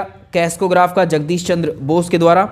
और डीजल इंजन का आविष्कार रुडोल्फ डीजल ने। और ट्रैक्टर का आविष्कार रॉबर्ट फॉर्मिच। कुछ और हैं इंपॉर्टेंट से। फाउंटेन पेन को लेविस वाटरमैन ने बनाया था। लाउड स्पीकर को हैरस शॉट ने बनाया था। हेलीकॉप्टर को ममकॉड ने बनाया था। नाभिक के रिएक्टर को एनरिको फर्मी ने बनाया था। स्कूटर को जी ब्रॉडशा ने बनाया। इसके अलावा रिवॉल्वर का आविष्कार सैमुअल कॉल्ट ने किया। दूरबीन का गैलीलियो ने किया था। विद्युत बल्ब का एडिशन ने किया था। रेडियो एक्टिव एलिमेंट्स का मैडम क्यूरी और पिए ने किया था। इनमें से आपको सारे तो नहीं याद रखने हैं, लेकिन आपको मैक्सिमम जितने हो सकते हैं वो आप याद करने की कोशिश करेंगे। अब देखो, कोई भी उपकरण वैज्ञानिकों के द्वारा जो बनाए गए उपकरण हैं वो किस किस काम में आते हैं, ये देखिए। तो इसमें वैज्ञानिक उपकरण कौन कौन से? देखो, डायनोमो, अभी हमने देखा डायनोमो। तो डायनोमो यांत्रिक ऊर्जा, ये है ऊर्जा, यांत्रिक ऊर्जा, मैकेनिकल एनर्जी को इलेक्ट्रिकल एनर्जी में कन्वर्ट करता है। ये डायनोमो ऐसा यंत्र है, ये क्या करता है? मैकेनिकल एनर्जी को इलेक्ट्रिकल एनर्जी में कन्वर्ट कर। आगे बात करेंगे एमीटर। एमीटर क्या करता है? ये विद्युत धारा को मापने का, इलेक्ट्रिक करंट को मापने का एक डिवाइस है। इन्वर्टर से क्या होता है? जो डायरेक्ट करंट है उसको ऑल्टरनेटिंग करंट, ठीक है, एसी को इसमें सॉरी डीसी को एसी में कन्वर्ट किया था इन्वर्टर की मदद से, जो हमारे घरों में हो।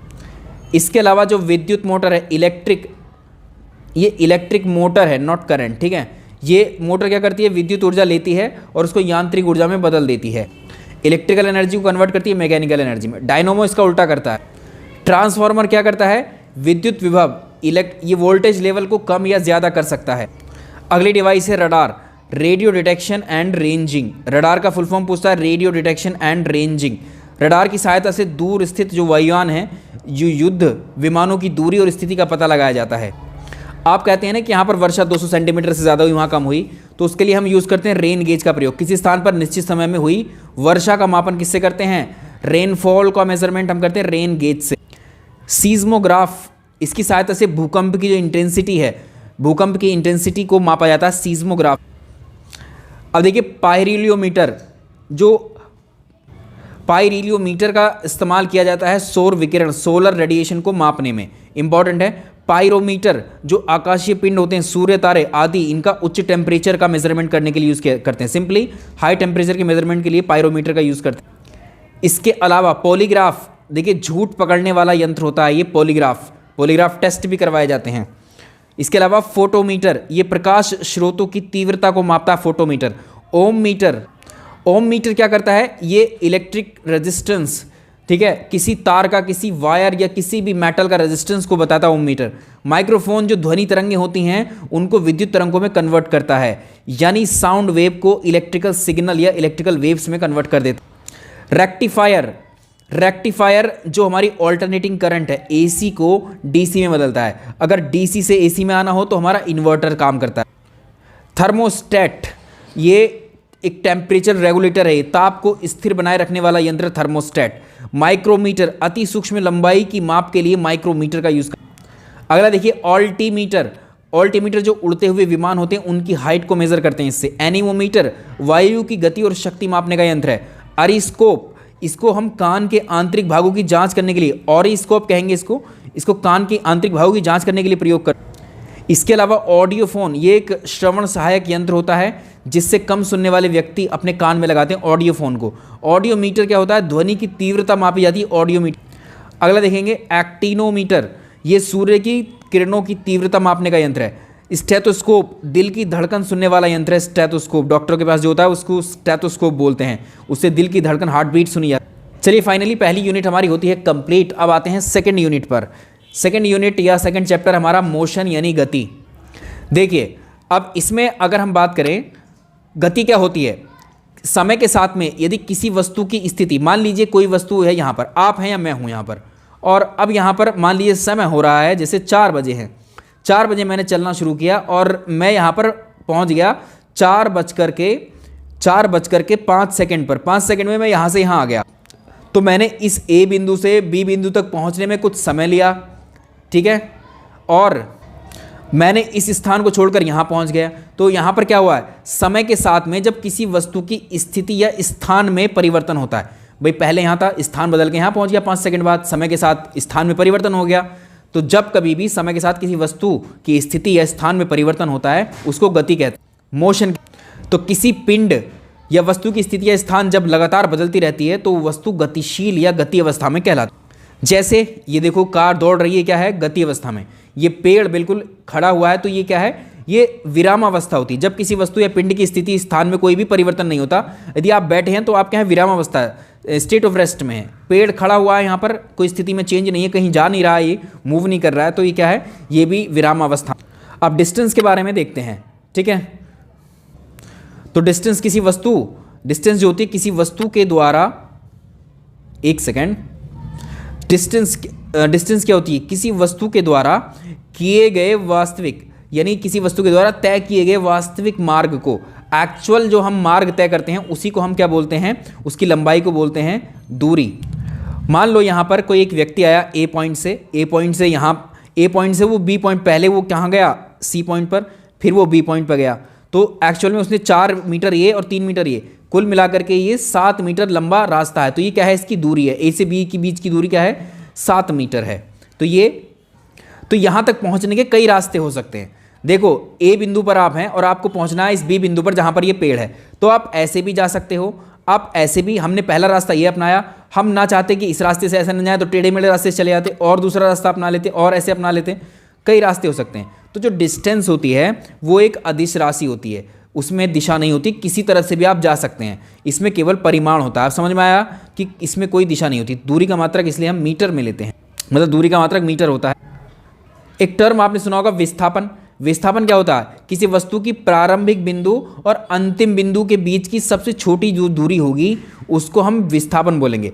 तो दूरी को विस्थापन बोलेंगे, कम से कम दूरी को। देखो वही वाला ले लो, आप ए बिंदु पर थे और यहाँ बी बिंदु है, हम पहले इस वाले रास्ते से यहाँ तक पहुँचे या हम दूसरा रास्ता अपने ये अपनाया, ठीक है, 2 रास्ते तो ये हो गए और भिन्न भिन्न रास्ते ऐसे हो सकते हैं वहाँ पहुँचने के। हम चाह रहे हैं हम छोटे से छोटा रास्ता कौन सा अपनाएं, तो छोटे से छोटा रास्ता तो ये हो सकता है बस इसका, बाकी इसके अलावा जितने रास्ते होंगे वो इस रास्ते से बड़े रास्ते होंगे। तो इसमें शॉर्टेस्ट डिस्टेंस क्या है, ये है। तो इस शॉर्टेस्ट डिस्टेंस ही क्या है, हमारी विस्थापन है। ठीक है, विस्थापन कैसे निकालते हैं भाई, आप इधर से गए, इधर से कितना गए आप, यहाँ गए 4 मीटर या 3 मीटर, आप क्या करेंगे, इसको कैसे निकालेंगे, पाइथागोरस थ्योरम लगा दो।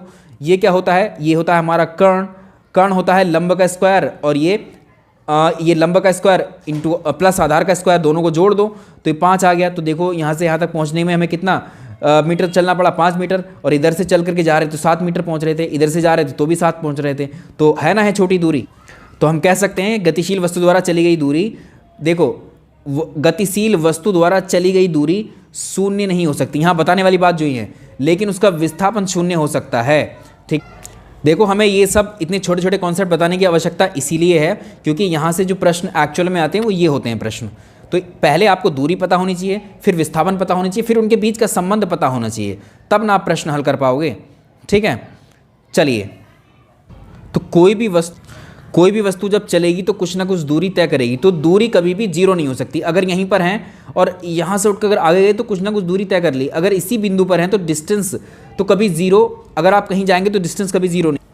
मान लीजिए आप यहीं पर खड़े और यहीं से लौट करके यहीं आ गए, तो आपने डिस्टेंस तो कुछ कवर कर ली, इतनी इसकी जो परिधि है इसके बराबर डिस्टेंस ट्रेवल कर ली, लेकिन आपका जो विस्थापन है, आप जिस बिंदु से चले उस पर ही आ गए तो विस्थापन आपका शून्य होगा, यानी आप विस्थापित हुए ही नहीं, वहीं पर आ गए। फिर दूरी इसमें कुछ ना कुछ होगी लेकिन विस्थापन जीरो हो जाए।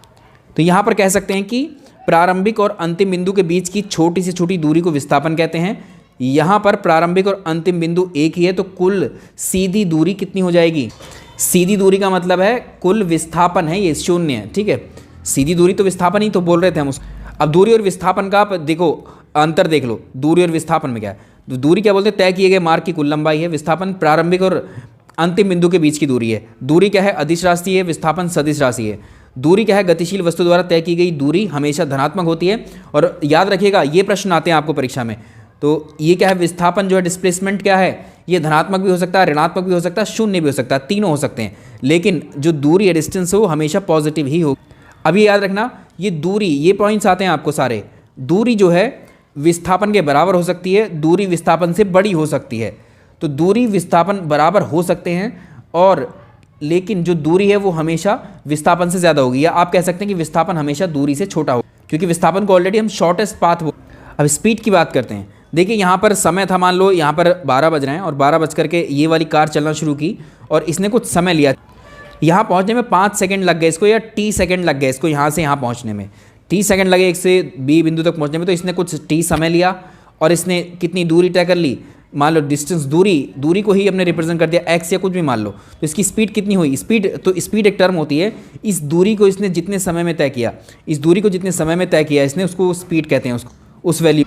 ऐसे ही चाल यानी स्पीड और वेग में अंतर होता है। किसी वस्तु द्वारा तय की गई प्रति इकाई समय में चली गई दूरी को बोलते हैं स्पीड, और वेग को बोलते हैं किसी वस्तु द्वारा इकाई समय में चला गया विस्थापन। तो ये पॉइंट्स याद रखेंगे, वेग धनात्मक ऋणात्मक शून्य हो सकता है और इकाई समय में तय की गई दूरी की चाल कहते हैं इसको हम। तो चाल हमेशा जो है या तो वेग के बराबर हो सकती है या उससे ज़्यादा होगी।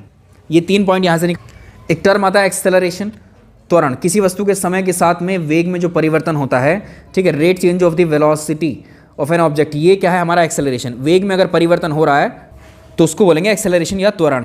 और ये कितना होता है, शुरुआत में जो वेग था, शुरुआत, अंतिम जो वेग है और शुरुआत में जो वेग है, इनका अंतर, यही तो है वेग में परिवर्तन, डिवाइड बाई समय, ये होता है मीटर पर सेकंड इसका मात्रक, ठीक है। अंतिम वेग और प्रारंभिक वेग का डिफरेंस डिवाइड बाई समय, तो ये हो जाएगा त्वरण आपका।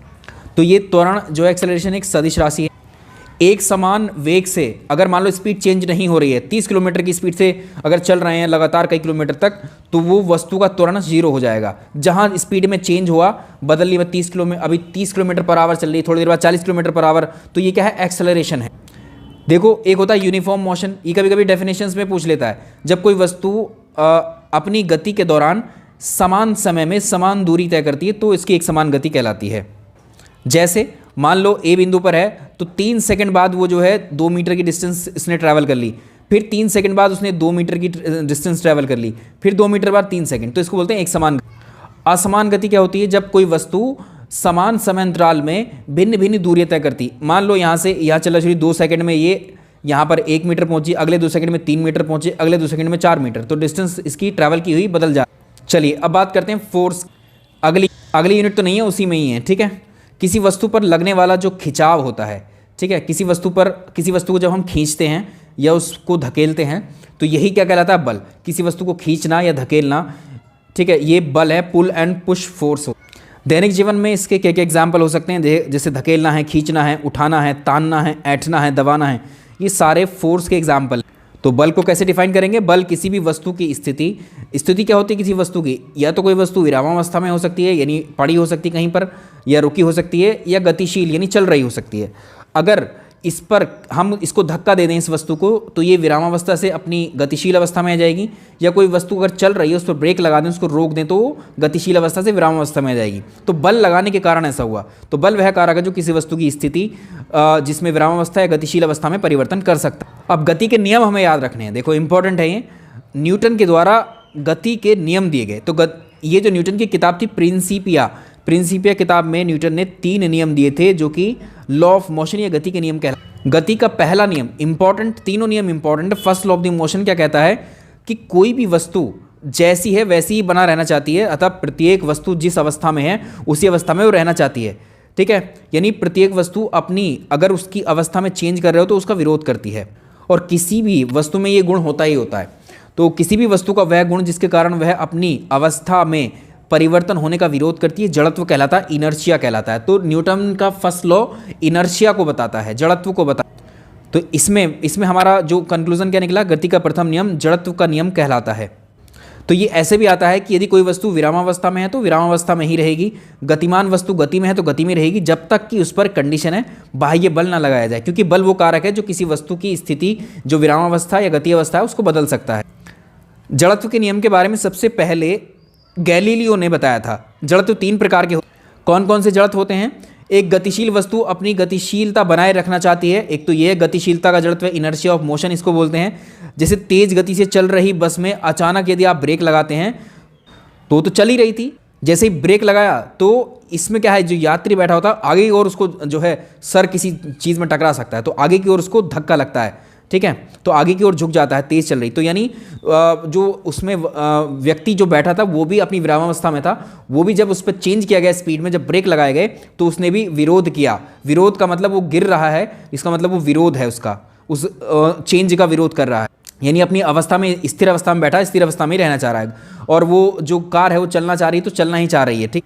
ऐसे ही तेज गेंदबाज बॉल फेंकने के बाद भी दौड़ते हुए कुछ समय बाद दौड़ने के बाद वो रुकता है, क्योंकि वो जिस स्पीड से आ रहा है तो उसकी बॉडी आगे भागना चाहती है, इसलिए वो धीरे धीरे जाकर के रुकता है। तो ये एग्जाम्पल हैं सारे उसके जड़त्व के। विरामावस्था का जड़त्व क्या है, इनर्शिया ऑफ रेस्ट। स्थिर वस्तु अपनी अवस्था को बनाए रखना चाहती है, कोई वस्तु स्थिर पड़ी हुई है तो वैसे ही रहना चाहती है। तो घोड़े के अचानक दौड़ने पर उस पर बैठे हुए घुड़सवार, जैसे घोड़ा एकदम से चलना शुरू करेगा तो उसके ऊपर जो घुड़सवार बैठता है वो पीछे की ओर गिरता है। ऐसे कंबल को अगर डंडे से पीटते हैं तो उसमें से धूल के कण बाहर आ जाते हैं, ठीक। अब एक होता है दिशा का जड़त्व।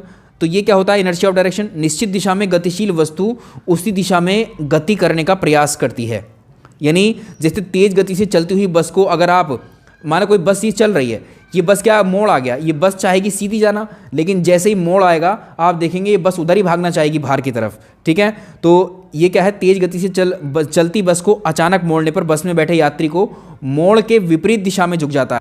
जैसे बस इधर को मुड़ रही है तो जो यात्री है वो इधर को बाहर की तरफ फेंकेगा वो, या जाने की कोशिश करेगा। न्यूटन का दूसरा नियम देखें, सेकंड लॉ ऑफ मोशन, वस्तु के संवेग में परिवर्तन की दर, जो किसी वस्तु के संवेग में परिवर्तन की दर जो होती है वो आरोपित बल के बराबर होती है। यानी संवेग क्या होता है, मोमेंटम बोलते हैं इसको, P इक्वल टू होता है m into v, mass into velocity, ये होता है संवेग परिवर्तन की दर। इसी से निकल करके आता है हमारा फोर्स, ठीक है। तो ये क्या है, F होता है D P divide by T, P है ये हमारा संवेग है, ठीक है, संवेग। तो संवेग में परिवर्तन की दर को अगर आप देखेंगे तो इसको फोर्स से हम डिनोट करते हैं। यानी किसी वस्तु पर आरोपित बल उस वस्तु के द्रव्यमान और उसमें बल की दिशा में उत्पन्न जो त्वरण होता है उसके बराबर होता है। तो याद रखिएगा जो F इजिकल टू m है वो किससे संबंधित है, न्यूटन के दूसरे। अभी जितने उदाहरण हमने प्रथम नियम में बताए हैं और इसमें बताए हैं, दोनों आते हैं परीक्षा में। तो क्रिकेट में खिलाड़ी के द्वारा बॉल को कैच करते समय आपने देखा होगा अपने हाथों को पीछे को खींचता है ताकि बॉल की गति की दिशा में पीछे लेके जाता है हाथ को, ताकि हाथों में चोट कम लगे। दूसरा, बॉक्सिंग में खिलाड़ी के द्वारा प्रतिद्वंदी के पंच से बचने के लिए अपने शरीर को उसी दिशा में पीछे ले जाना, जैसे ठोस सड़क की तुलना में मिट्टी में गिरने पर कम चोट का अनुभव। गति का तीसरा नियम क्या कहता है, यदि कोई वस्तु किसी दूसरी वस्तु पर बल लगाती है तो दूसरी वस्तु भी पहली वस्तु पर उतना ही बल लगाती है, विपरीत दिशा में लगाती है। यानी प्रत्येक क्रिया की बराबर और विपरीत प्रक्रिया होती है, ठीक है। Every to every action there is an equal and opposite reaction, क्रिया प्रतिक्रिया तीसरा नियम है। तो न्यूटन के तीसरे नियम को क्रिया प्रतिक्रिया का नियम भी कहते हैं। जैसे हम लोग जो चलते हैं तो व्यक्ति का भूमि पर चलना, हम अपने पैर से पीछे की ओर धक्का देते हैं इस भूमि को, तभी आगे की ओर चलते हैं, तो भूमि भी हमारे ऊपर उतना ही बल लगाती है। बंदूक सी गोली छोड़ने के बाद में बंदूक पीछे की ओर झटका खाती है या मार। चलिए अब हम बल की बात करते हैं। तो बल वो बाह्य कारक है जो किसी वस्तु की अवस्था में परिवर्तन कर सकता है या परिवर्तन करने का प्रयास कर, ठीक है।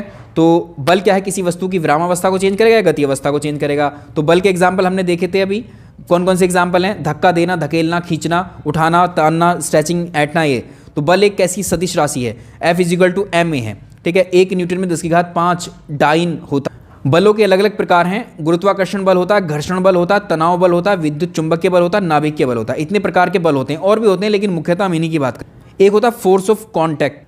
तो फोर्स ऑफ कॉन्टैक्ट इसको बोलते हैं संपर्क बल। तो जब बल लगाने वाली वस्तु, जो बल लगाने वाली वस्तु है और वह वस्तु जिस पर बल लगाया जा रहा है, दोनों एक दूसरे के संपर्क में होते हैं तो ऐसे बल संपर्क बल कहलाते हैं। जैसे पेशीय बल होते हैं, हमारे मस्कुलर फोर्स होता है हमारा, जिसे धक्का देते हैं या खींचते हैं किसी चीज़ को। जैसे घर्षण बल, ये संपर्क बल के एग्जाम्पल, यानी दोनों वस्तुएं आपस में परस्पर संपर्क में होंगी। अब कुछ बल होते हैं असंपर्क बल, जैसे जब बल आरोपित करने वाली वस्तु तथा बल का अनुभव करने वाली वस्तु दोनों एक दूसरे के संपर्क में न हो, एक दूसरे से स्पर्श न कर रही हो, टच न कर रही हो, उसे असंपर्क बल कहते हैं। जैसे गुरुत्वाकर्षण बल, जैसे हम पृथ्वी पर कोई वस्तु उछालें तो लौट करके पृथ्वी पर आ जाती है, ठीक है। तो ये क्या है, इसमें कुछ दिखाई नहीं दे रहा, वो वस्तु और जो पृथ्वी है उसके बीच में कुछ भी ऐसा टच नहीं हो रहे हैं दोनों आपस में, लेकिन फिर भी फेंकने पर नीचे ही आ रही है। जैसे इलेक्ट्रिक फोर्स है, जैसे चुंबकीय बल है, ये सब फोर्स विदाउट कॉन्टैक्ट होता। गुरुत्वाकर्षण बल की बात करते हैं। ब्रह्मांड में प्रत्येक वस्तु दूसरी वस्तु पर एक आकर्षण बल लगाती है, ठीक है। ब्रह्मांड में जितनी वस्तुएं एक दूसरे पर जो बल लगाती हैं, एक दूसरे को आकर्षित करती हैं, यही गुरुत्वाकर्षण बल कहलाता है। गुरुत्वाकर्षण बल का फॉर्मूला याद रख सकते हैं, F is equal to G into m1 m2 divide by r square. तो ये m1, ये दो वस्तुएं हैं जिनके बीच में बल लग रहा है, ये वस्तुएं हैं m1 m2 पिंडों के द्रव्यमान है, वस्तुओं के द्रव्यमान है। G सार्वत्रिक गुरुत्वाकर्षण नियतांक है, यूनिवर्सल ग्रेविटेशनल कांस्टेंट होता है। इसका वैल्यू परीक्षा में पूछता है आपसे। G इजिकल टू होता है 6.67 गुणा 10⁻11 न्यूटन मीटर स्क्वायर पर किलोग्राम स्क्वायर। तो दो पिंडों के बीच में लगने वाला जो ग्रेविटेशनल फोर्स है उसका फॉर्मूला भी आपसे पूछ सकता है। तो जैसे पृथ्वी है और ये पृथ्वी है और पृथ्वी पर आप या मैं हैं, तो पृथ्वी हम पर कौन सा बल लगा रही है, गुरुत्वाकर्षण बल, ठीक है। तो ये F इजिकल टू ये ग्रेविटेशनल फोर्स है, G into m into m e, मैन का फोर्स, ठीक है। एक सेकेंड, ये पृथ्वी का मास है, ठीक है, ये वाला पृथ्वी का मास है और ये मैन का मास है, ठीक है। ये पृथ्वी का मास है, पृथ्वी का द्रव्यमान है, एक आदमी का द्रव्यमान है, डिवाइड बाई ये इसकी त्रिज्या से इसको स्क्वायर करके डिवाइड। अब देखो इसमें अगर हम बात करें, इसमें अगर आप देखें तो F G इजिकल टू कितना होगा, m इंटू ए एक्सेलरेशन है, या गुरुत्वाकर्षण, इसको हमने इसमें फिट किया, इसको हम जी से रिप्रेजेंट करते हैं। तो जी की वैल्यू कितनी आती है, ये स्मॉल जी है, इसको गुरुत्वीय त्वरण बोल देते हैं हम, जो त्वरण नॉर्मल बोलते हैं इसको गुरुत्वीय त्वरण बोलते हैं। 9.8 मीटर पर सेकेंड स्क्वायर आती है इसकी वैल्यू। इसकी वैल्यू पूछी जाती है परीक्षा में, ये वाली, कि पृथ्वी ध्रुवों पर चपटी है, देखो यहाँ से पिछी हुई है एक तरीके से ध्रुवों पर, यहाँ ध्रुव हैं इसके, उसके कारण उसकी त्रिज्या जो है आंतरिक रूप से समान नहीं है। ये वाली त्रिज्या अगर आप देखोगे, ये वाली त्रिज्या इसको बोलते हैं विषुवतीय त्रिज्या, और ये वाली त्रिज्या ध्रुवीय त्रिज्या। तो ये दोनों अलग अलग है, देखो डिस्टेंस दोनों की अलग अलग है, सेम नहीं है।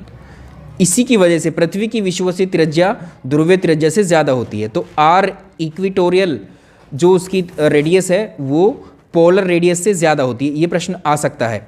तो जैसे जैसे रेडियस बढ़ती है वैसे वैसे त्वरण का मान कम होता है। ये रिलेशन याद रखिएगा, रिवर्स रिलेशन है, उल्टा सम्मान।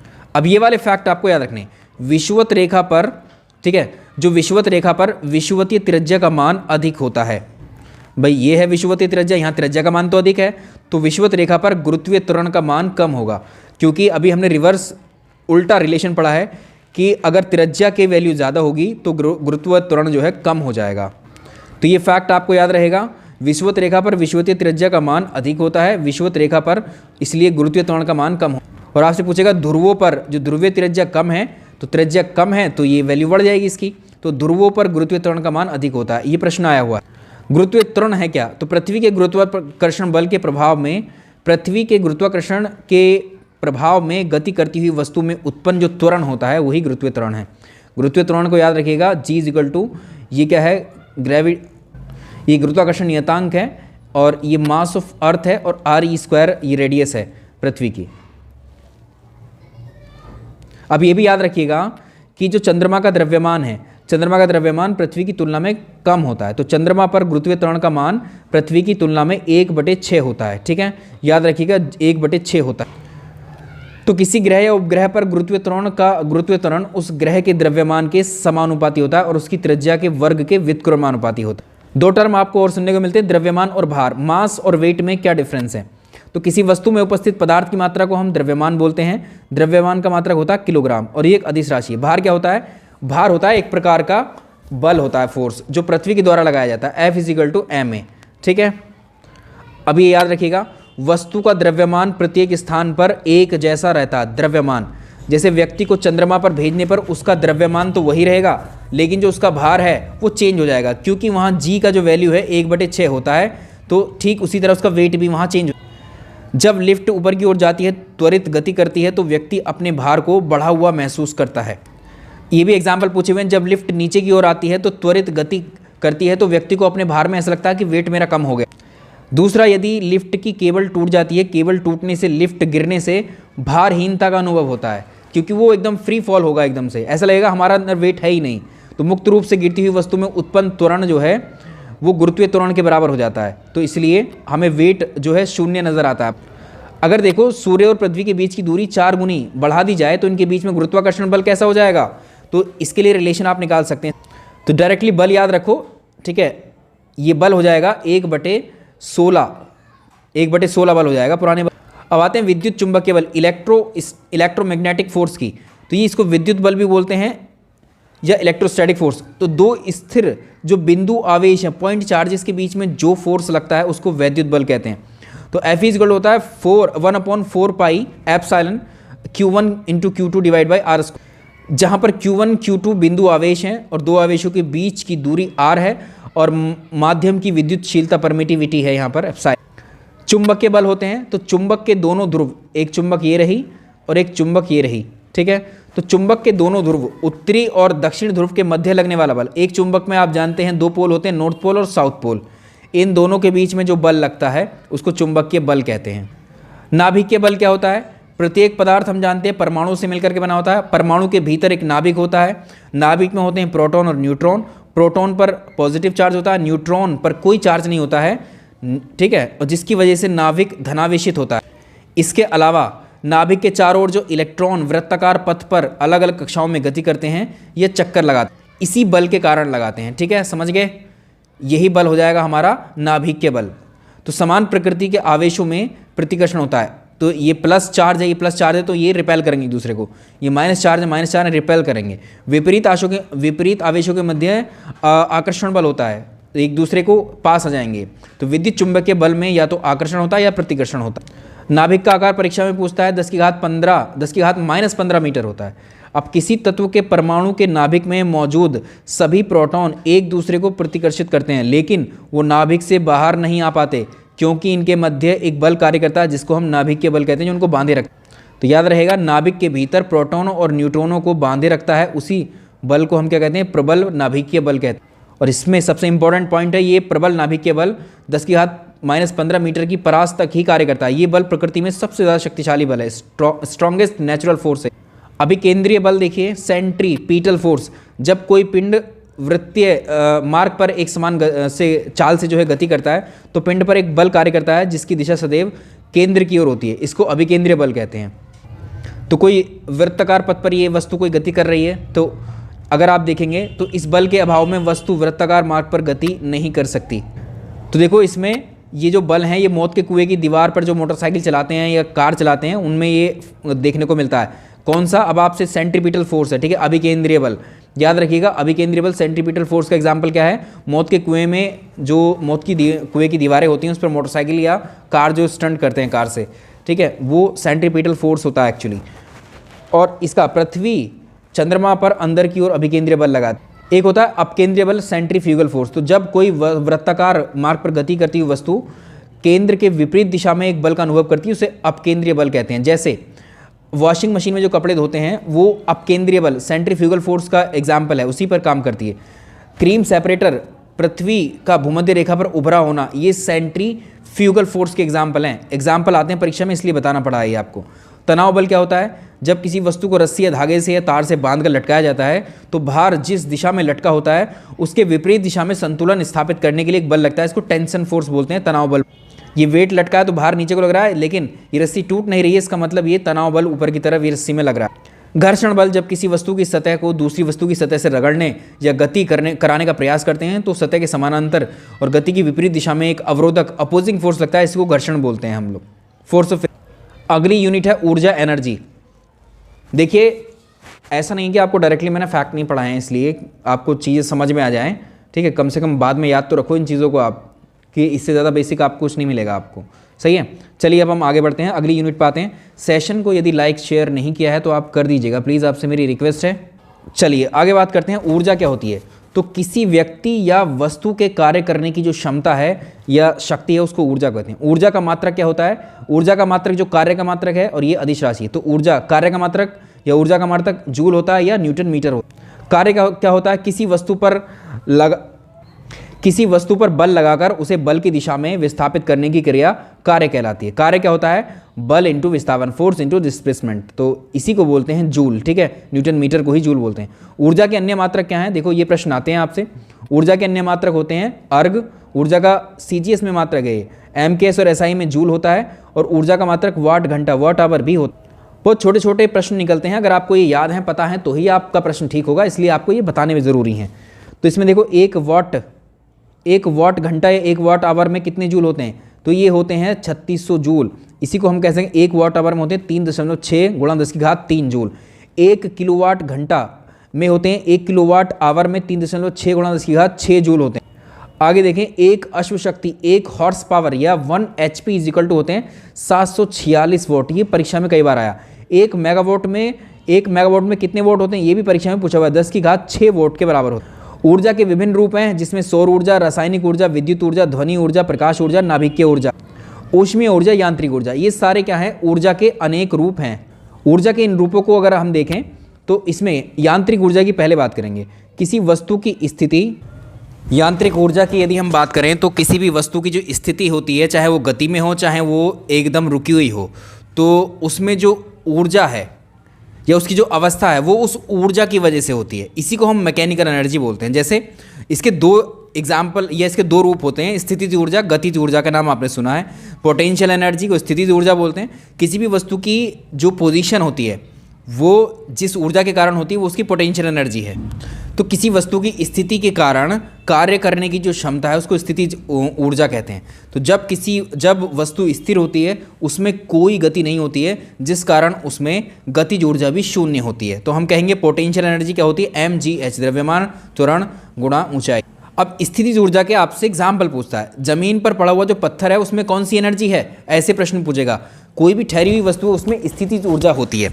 जो बांध होते हैं, बांधों में जो जल होता है, डैम में जो जल इकट्ठा होता है उसमें भी पोटेंशियल एनर्जी होती है, ठीक है। दबी हुई स्प्रिंग में पोटेंशियल एनर्जी होती है। घड़ी और खिलौनों में भरी हुई जो चाबी होती है वो भी स्थितिज ऊर्जा के एग्जाम्पल्स हैं।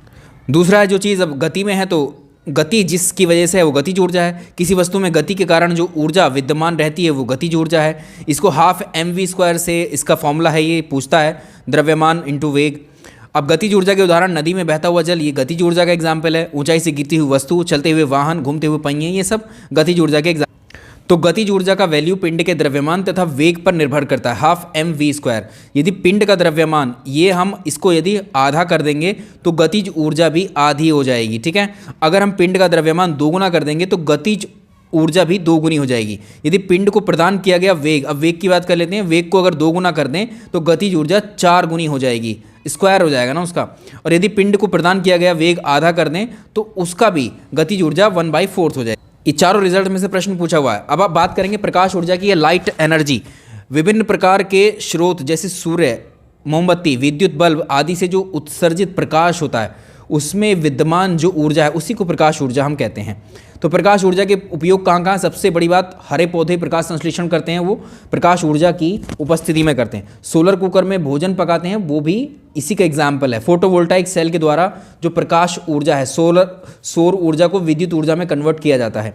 विद्युत ऊर्जा क्या होती है, विद्युत धारा और विद्युत आवेश के प्रवाह को विद्युत ऊर्जा हम कहते हैं। तो विद्युत ऊर्जा के उपयोग जैसे इलेक्ट्रिसिटी जिसको हम बोलते हैं, इसका प्रयोग हम देखते हैं बल्ब में, विद्युत पंखों में, जितनी भी प्रकार की इलेक्ट्रिकल डिवाइसेस होती हैं उसमें विद्युत ऊर्जा का ही प्रयोग होता है। रासायनिक ऊर्जा, तत्वों पदार्थों के रासायनिक अभिक्रिया, केमिकल से जो केमिकल रिएक्शंस से पदार्थों के जो भी एनर्जी रिलीज होगी वो केमिकल एनर्जी में जाएगी। तो इसमें आप यदि देखेंगे केमिकल रिएक्शंस से जो ऊर्जा निकलती है केमिकल रिएक्शन की वजह से, जैसे सोडियम है, सोडियम को अगर आप पानी में डालोगे तो उसमें विस्फोट हो जाएगा, ठीक है। तो ये क्या है, जिससे ऊर्जा रिलीज हुई, ये कौन सी रिएक्शन हुई, केमिकल रिएक्शन में जाएगी। जैसे चूने के पानी में अगर हम चूने को पानी में डाल देते हैं तो पानी ऐसा लगता है खोलने लगता है, ठीक है। तो ये रिएक्शन है केमिकल। अम्लों और क्षारों के संयोग से जो सेल बनाए जाते हैं वो भी एक केमिकल रिएक्शन से बनते हैं। नाभिक की ऊर्जा, परमाणु के नाभिक में संचित ऊर्जा को हम जो होते हैं, जो परमाणु की न्यूक्लियर एनर्जी होती है उसको न्यूक्लियर एनर्जी बोलते हैं। परमाणु के नाभिक में जो ऊर्जा रहती है, तो परमाणु के नाभिकों के संलयन तथा विखंडन से जो उत्पन्न ऊर्जा है वो नाभिकीय ऊर्जा कहलाती है। अब नाभिकीय ऊर्जा के उपयोग कहाँ कहाँ होते हैं, नाभिकीय ऊर्जा का उपयोग परमाणु बम और हाइड्रोजन बम में किया जाता है, ये प्रश्न। तो इसमें आप एक चीज़ याद रख लीजिएगा, यहाँ से प्रश्न आया हुआ भी है, जो हाइड्रोजन बॉम्ब होते हैं ये किस पर कार्य करते हैं, तो ये न्यूक्लियर फ्यूज़न पर कार्य करता है, ठीक है। न्यूक्लियर फ्यूज़न पर कार्य करता है हाइड्रोजन बम। और जो परमाणु बम, इसके अलावा जो एटॉमिक बॉम्ब है ये वर्क करता है फिजन पर, न्यूक्लियर फिजन पर, ठीक है। तो ये प्रश्न आया हुआ है, ठीक है। इसके अलावा होती है ध्वनि ऊर्जा, किसी वस्तु के कंपन करने से जो ध्वनि उत्पन्न होती है उसी को ध्वनि ऊर्जा बोलते हैं। ऊष्मीय ऊर्जा क्या होती है, किसी वस्तु को जलाने पर, ठीक है, सौर विकिरण से या दो सतहों के घर्षण से जो उत्पन्न गर्मी या हीट होती है वो हीट एनर्जी कहलाती है। अब ऊर्जा के स्रोत क्या क्या होते हैं, आपने देखा परंपरागत स्रोत होते हैं ऊर्जा के, जहाँ से ऊर्जा परंपरागत स्रोतों से जो है उत्पन्न की जाती है, और इन्हीं को परंपरागत स्रोतों को बोलते हैं अनवीकरणीय, नॉन रिन्यूएबल एनर्जी सोर्स, जिसमें कोयला, पेट्रोलियम, प्राकृतिक गैस, नाभिकीय ऊर्जा। ये याद रखिएगा, इनमें से प्रश्न कई बार पूछा है, इवन पीसीएस की परीक्षा में यहाँ से आया कि ऊर्जा के परंपरागत स्रोत या कन्वेंशनल सोर्स या नॉन रिन्यूएबल एनर्जी रिसोर्सेज या अनवीकरणीय ऊर्जा के स्रोत कौन कौन से हैं, तो कोयला, पेट्रोलियम, प्राकृतिक गैस, नाभिकीय ऊर्जा। इनको अगर एक बार प्रयोग कर लेंगे तो इनको दोबारा से पूरित नहीं किया जा सकता। जो कोयला जल गया तो जल गया, उसको बाद में कोयले में कन्वर्ट नहीं कर सकते। जैसे गैर परंपरागत स्रोत क्या है, नॉन कन्वेंशनल एनर्जी रिसोर्सेज क्या है, नवीकरणीय ऊर्जा स्रोत क्या है, जिसमें सौर ऊर्जा, पवन ऊर्जा, जल ऊर्जा, भूतापीय ऊर्जा, बायोगैस, जैविक ऊर्जा, ये सारी ऐसी ऊर्जाएं हैं जिनका प्रयोग हम डेली लाइफ में अगर करते भी हैं तो ये पुनः पूरित होते रहते हैं प्राकृतिक रूप से, ठीक है। इनको हम बार बार यूज़ कर सकते हैं। और ये जैसे सौर ऊर्जा है, सूर्य की ऊर्जा हमें डेली मिलती है, खत्म नहीं होती है, ठीक है, लेकिन ये सीमित होते, खत्म होते रहते हैं। तो इनको बोलते हैं गैर परंपरागत या नवीकरणीय, रिन्यूएबल, दोबारा रिन्यू होते रहते हैं, ये रिन्यू नहीं होते हैं। अब हमने आपको ज्योग्राफी का जो मैराथन करवाया था उसमें हमने ऊर्जा संसाधन आपको पढ़ाए हैं, ठीक है। ऊर्जा जो है सभी जैविक और पारिस्थितिक जितने भी मानवीय क्रियाकलाप हैं उनके लिए ज़रूरी हैं। तो ऊर्जा के ये वाला चैप्टर हम उसमें पूरा कंप्लीट कर चुके हैं और थोड़ा हमने जल्दी डिस्कस किया है उसमें, ठीक है। और ये हमने बहुत डिटेल में आपको पढ़ाया है। तो यहाँ पर जितने फैक्ट हैं कोयले के जो अलग अलग फॉर्म्स हैं उनको आप याद रख लेंगे, ये कई बार मैंने आपको पढ़ाया, तो यहाँ पर अभी हम रिपीट नहीं करेंगे। अब हम अपने अगले टॉपिक पर आएंगे, लाइट यानी प्रकाश। देखिए प्रकाश एक प्रकार की ऊर्जा है, अभी हमने देखा है, जिसकी उपस्थिति में हम लोग जो है अलग अलग जो जितनी भी प्रकार की वस्तुएं हो सकती हैं उनको देख पाते हैं। तो प्रकाश एक ऊर्जा है जिसकी मदद से हम देख पाते हैं। और ये याद रखिएगा, प्रकाश किसी भी माध्यम में विद्युत चुंबकीय तरंगों इलेक्ट्रोमैग्नेटिक वेव के रूप में ही आगे बढ़ता है। अब कुछ वस्तुएं होती हैं ल्यूमिनस ऑब्जेक्ट्स, क्या होते हैं? प्रदीप्त वस्तुएं किसको कहते हैं? वे वस्तुएं जो प्रकाश का एमिट करती हैं, प्रकाश का उत्सर्जन करती हैं, जैसे सूर्य ये लुमिनस ऑब्जेक्ट है, मोमबत्ती ये भी लुमिनस ऑब्जेक्ट है, लालटेन, बल्ब आदि ये सब प्रदीप्त वस्तुएं हैं जिनसे प्रकाश का उत्सर्जन हो, ये सभी प्रकाश का स्रोत हैं। तो प्रकाश जब किसी वस्तु पर पड़ता है तो उस वस्तु से टकराकर हमारी आंखों पर पहुंचता है, जिससे हम वस्तु को देख पाते हैं। प्रकाश की विशेषताओं पर प्रश्न आ जाते हैं। प्रकाश के चलने के लिए माध्यम की आवश्यकता नहीं होती है, ठीक है। प्रकाश को चलने के लिए किसी मीडियम की आवश्यकता नहीं होती। सबसे पहली बात, किसी भी प्रकार के माध्यम में चल सकता है ये, सॉलिड, लिक्विड, गैस, निर्वात सभी में। प्रकाश एक दूसरा पॉइंट है, प्रकाश एक सरल रेखा में गति करता है, स्ट्रेट लाइन में ऐसे ही जाएगा, स्ट्रेट लाइन में ऐसे नहीं जाएगा। तीसरा पॉइंट, प्रकाश विद्युत चुंबकीय तरंगों के रूप में संचरित हो।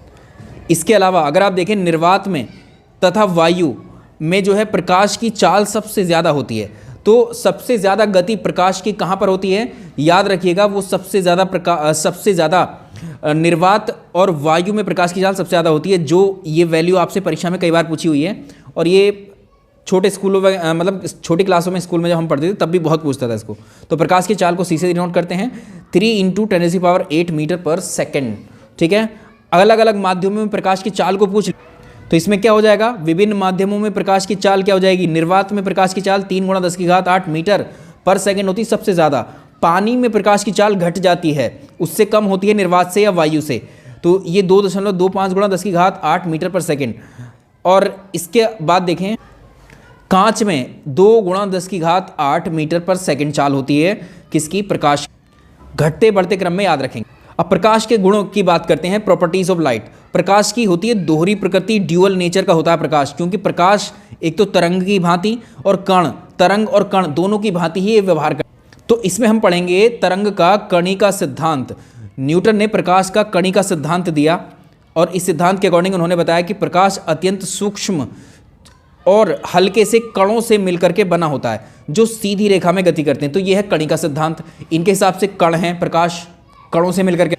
प्रकाश का तरंग सिद्धांत क्या कहता है? 1678 में आया था, ये हाइगेंस ने दिया है और इसको प्रकाश का तरंग सिद्धांत कहते हैं। हाइगेंस कहते हैं कि प्रकाश एक तरंग के रूप में गति करता है। तो प्रकाश तरंगे जो हैं अनुप्रस्थ तरंगे होती हैं, यानी इनके हिसाब से प्रकाश इस तरह से गति करता है, ठीक है। तो इसमें दोनों ही गुण विद्यमान। इसके अलावा 1900 में मैक्स प्लांक ने बताया था कि प्रकाश का उत्सर्जन ऊर्जा की छोटी छोटी इकाइयों में, बंडल्स में होता है, जिनको हम क्वांटम कहते हैं।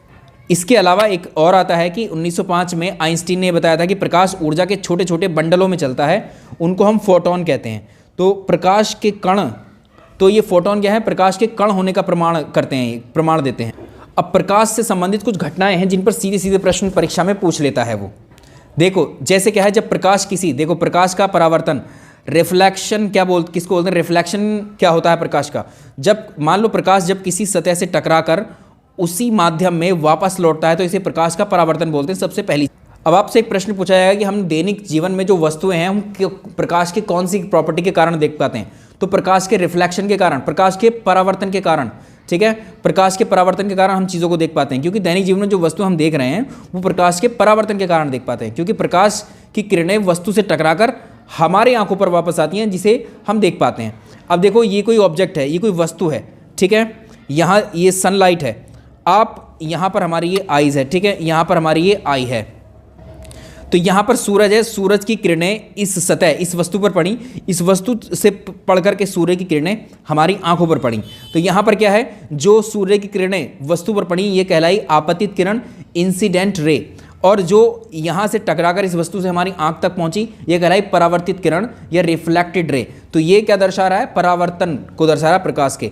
और अगर हम इसको इस वस्तु के परपेंडिकुलर एक लाइन ड्रॉ कर दें और इस एंगल को देखें, ये वाला एंगल प्रकाश किरण का जो एंगल है इसको हम अभिलंब बोलेंगे, इस नॉर्मल को अभिलंब बोलेंगे।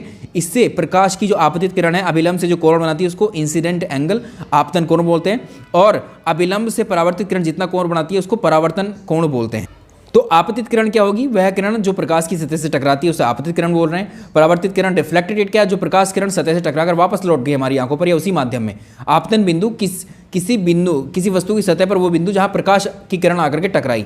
अभिलंब आपतन बिंदु से जहां वो किरण गिरी वहीं से लंब खींच दोगे तो वो नॉर्मल है। आपतन कोण आपतित किरण और अभिलंब के बीच का कोण, परावर्तन कोण अभिलंब और परावर्तित किरण के बीच का कोण। ये प्रश्न पूछे जा सकते हैं और इनका यूज भी है। अभी देखो, तो आपतन कोण यानी इंसिडेंस एंगल और परावर्तन कोण रिफ्लेक्शन एंगल हमेशा बराबर होते हैं। कि इंपॉर्टेंट है, ये आते हैं प्रश्न आपको। आपतित किरण आपतित बिंदु पर अभिलंब और परावर्तित किरण एक ही तल में होते हैं। अगली घटना है प्रकाश का अपवर्तन, ये है रिफ्रैक्शन ऑफ लाइट। वो पहला था रिफ्लेक्शन, ये है रिफ्रैक्शन ऑफ लाइट। ठीक है, तो ये क्या है? जब प्रकाश एक माध्यम से, पारदर्शी माध्यम में नहीं, इसमें से आर पार जा सकता है। जब प्रकाश एक पारदर्शी माध्यम से दूसरे माध्यम में प्रवेश करता है तो वो अपने मार्ग से विचलित हो जाता है। जैसे प्रकाश ऐसे आया, मान लो यहाँ तक ये वाटर था, ठीक है, वाटर था, ये पानी है। अब पानी में जैसे आएगा तो पानी में सीधा नहीं जाएगी प्रकाश, ये कुछ ना कुछ टेढ़ी मेढ़ी हो जाएगी, ऐसे हो जाएगी, ऐसे हो जाएगी। ठीक है, तो ये सीधी नहीं जा।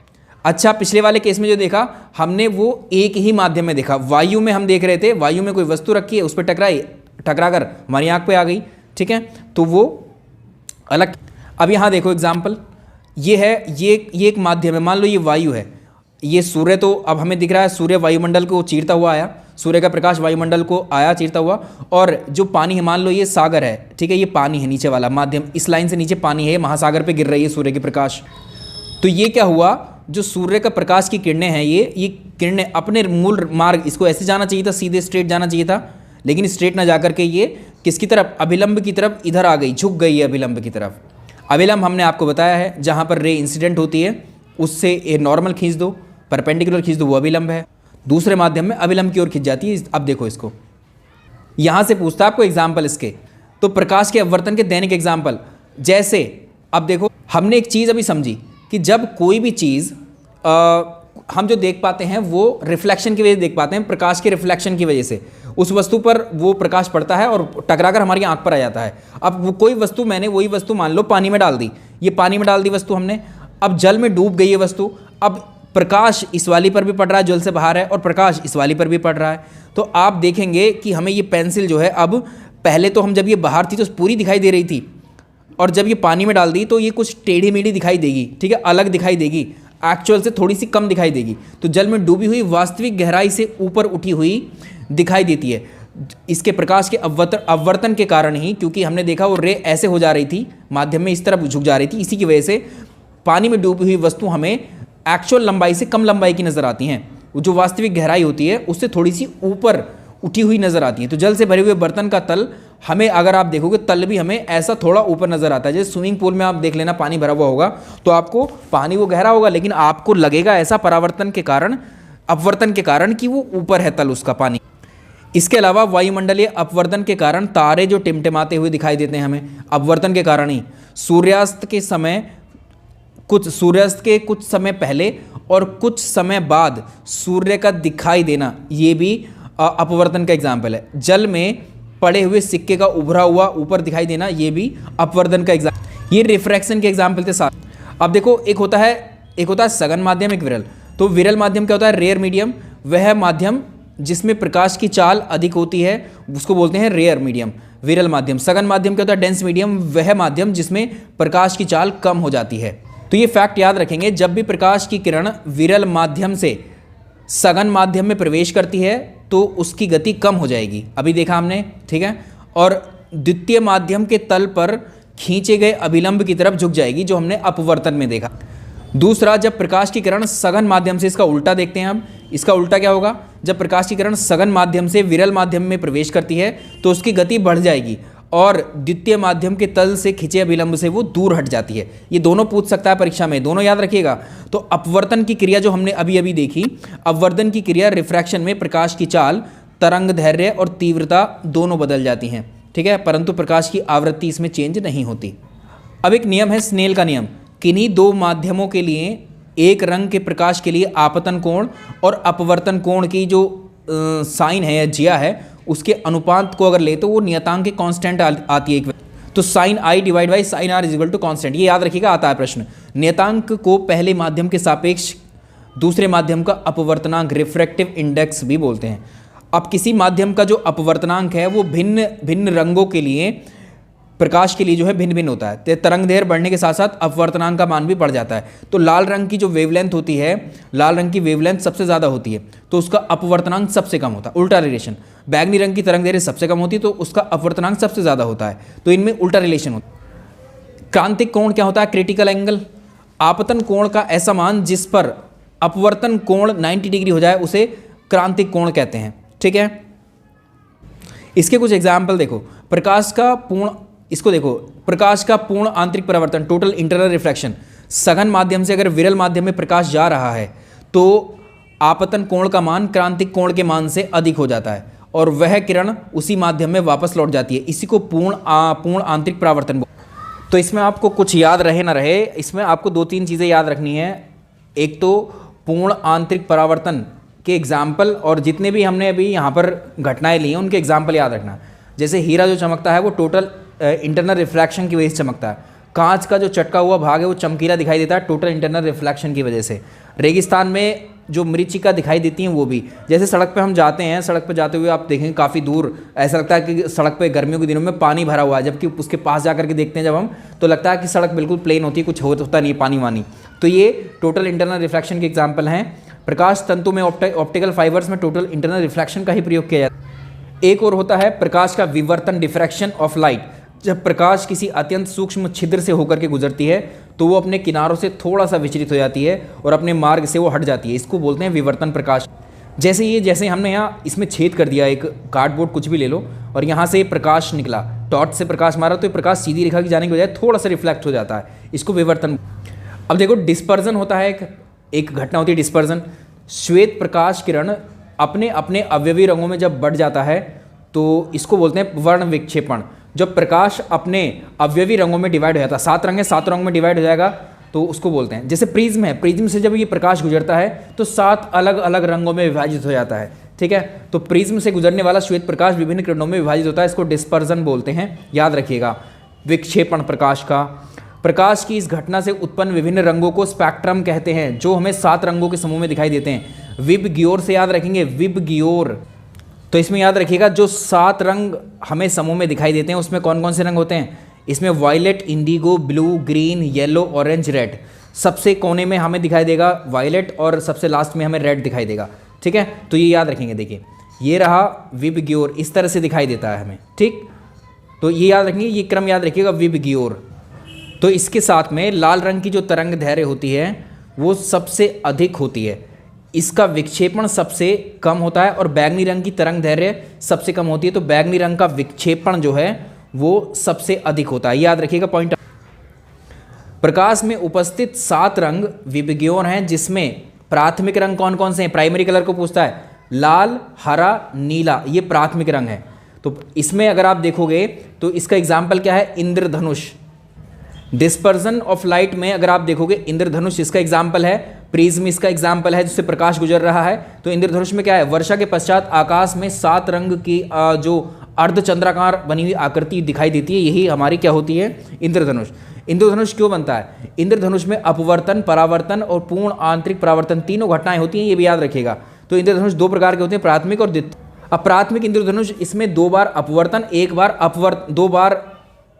अब इसमें याद रखिएगा, इसमें 2 बार तो अपवर्तन होता है, प्राथमिक इंद्रधनुष जो बनता है 2 बार इसमें अपवर्तन होता है, 1 बार कुल आंतरिक तो कुल आंतरिक परिवर्तन को लिख देता हूं, टोटल इंटरनल रिफ्लेक्शन होता है 2 बार, 1 बार और 2 बार अपवर्तन, जिसमें लाल रंग बाहर की ओर, बैंगनी रंग अंदर की ओर बनता है। द्वितीयक इंद्रधनुष में 2 बार अपवर्तन होगा, तो इसमें ये ऐड कर लीजिएगा, इसमें 2 बार अपवर्तन होगा और 2 ही बार टोटल इंटरनल रिफ्लेक्शन होगा, जिसमें बैंगनी रंग बाहर की ओर और लाल रंग अंदर की ओर दिखाई देता है। ठीक है, ये डिफरेंस आपको समझ में आ गया। पूर्ण आंतरिक परावर्तन होता है इसके अंदर। ठीक है, 2 बार पूर्ण आंतरिक परावर्तन और 2 बार अपवर्तन, इसके साथ ही 2 बार इसमें प्राथमिक में 2 बार अपवर्तन, 1 बार टोटल इंटरनल रिफ्लेक्शन। ये याद रखें।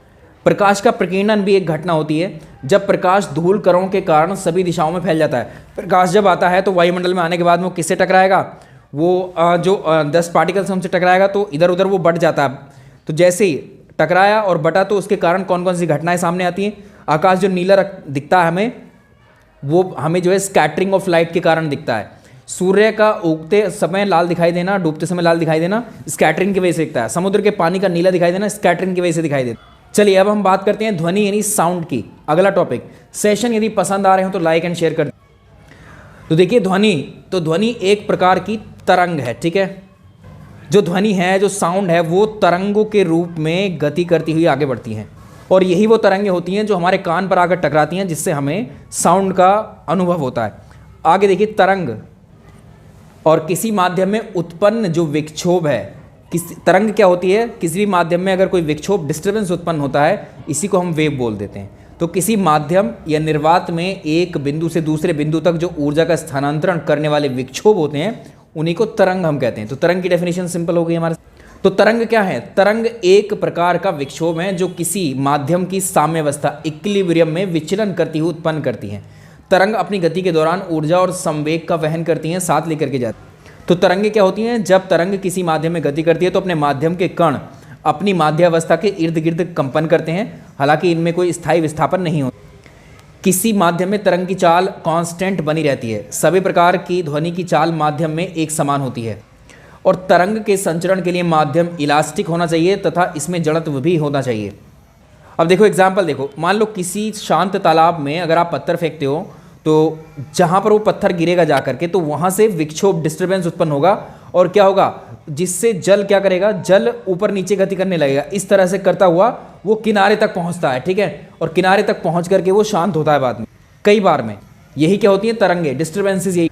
दूसरा एग्जाम्पल लो, रस्सी के सिरे को एक हाथ में पकड़ो, रस्सी बांध दी आपने दीवार में कहीं, और रस्सी के सिरे को आपने हाथ से पकड़ा, ऊपर नीचे झटका दिया, तो रस्सी में जो डिस्टर्बेंस उत्पन्न होता है, रस्सी इस तरह से होती है ऊपर नीचे। ठीक है, एक तरंगे की तरह चलती हुई नजर आती है। ठीक है, तो इससे क्या होता है, जो धीरे धीरे तरंग के रूप में आगे बढ़ता है। जो भी आपने इसको झटका दिया वो एक तरंग के रूप में आगे बढ़ता है। तो इसमें माध्यम के कण कैसे गति कर रहे हैं? ऊपर की तरफ, नीचे की तरफ, ऊपर की तरफ, नीचे की तरफ। ठीक है, तो हम यहाँ तरंगों का वर्गीकरण देखेंगे। तो माध्यम के आधार पर तरंगे 2 प्रकार की होती हैं, यांत्रिक तरंगे होती हैं, अयांत्रिक तरंगे होती हैं। यांत्रिक तरंगे वे तरंगे होती हैं जिनको चलने या संचरण के लिए माध्यम की आवश्यकता होती है। ये यांत्रिक तरंगे हैं, ये माध्यम में ही चलेंगी। जैसे जल और स्प्रिंग की तरंगे और ध्वनि तरंगे, इनको चलने के लिए माध्यम की आवश्यकता होती है। अयांत्रिक तरंगे, ये तरंगे ऐसी होती हैं जिनके संचरण के लिए माध्यम की आवश्यकता नहीं होती, जैसे विद्युत चुंबकीय तरंगे, जैसे प्रकाश तरंगे, रेडियो तरंगे, गामा तरंगे, अवरक्त तरंगे, एक्स किरणें। ये एग्जाम्पल पूछता है इनमें से कौन सी यांत्रिक है, कौन सी अयांत्रिक है। तो इसमें देखो, जो यांत्रिक तरंगें 2 प्रकार की होती हैं, अनुप्रस्थ तरंगे और अनुदैर्घ्य तरंगे। इनको देखो, तो जो अनुप्रस्थ तरंगे हैं, तो तरंग गति और माध्यम के कणों में कंपन के आधार पर अनुप्रस्थ तरंगे क्या होती हैं? माध्यम के कण जो है कंपन और तरंग की गति एक दूसरे के लंबवत होती है। तो जो माध्यम के कण हैं और जो कंपन और तरंग की गति एक दूसरे के लंबवत होती है। ठीक है, इस तरह से चलेगी। ये तरंगे ठोसों और द्रवों की सतह पर उत्पन्न की जा सकती हैं। तो अनुप्रस्थ तरंगे ट्रांसवर्स वेव जो हैं, रस्सी में उत्पन्न तरंगे होती हैं। जल की सतह पर उत्पन्न तरंगे ट्रांसवर्स वेव होती हैं, अनुप्रस्थ तरंगे होती है। भूकंपीय तरंगे भी अनुप्रस्थ तरंगे होती हैं। तो इन तरंग में श्रृंग बनता है और एक गर्त बनता है, याद रहेगा।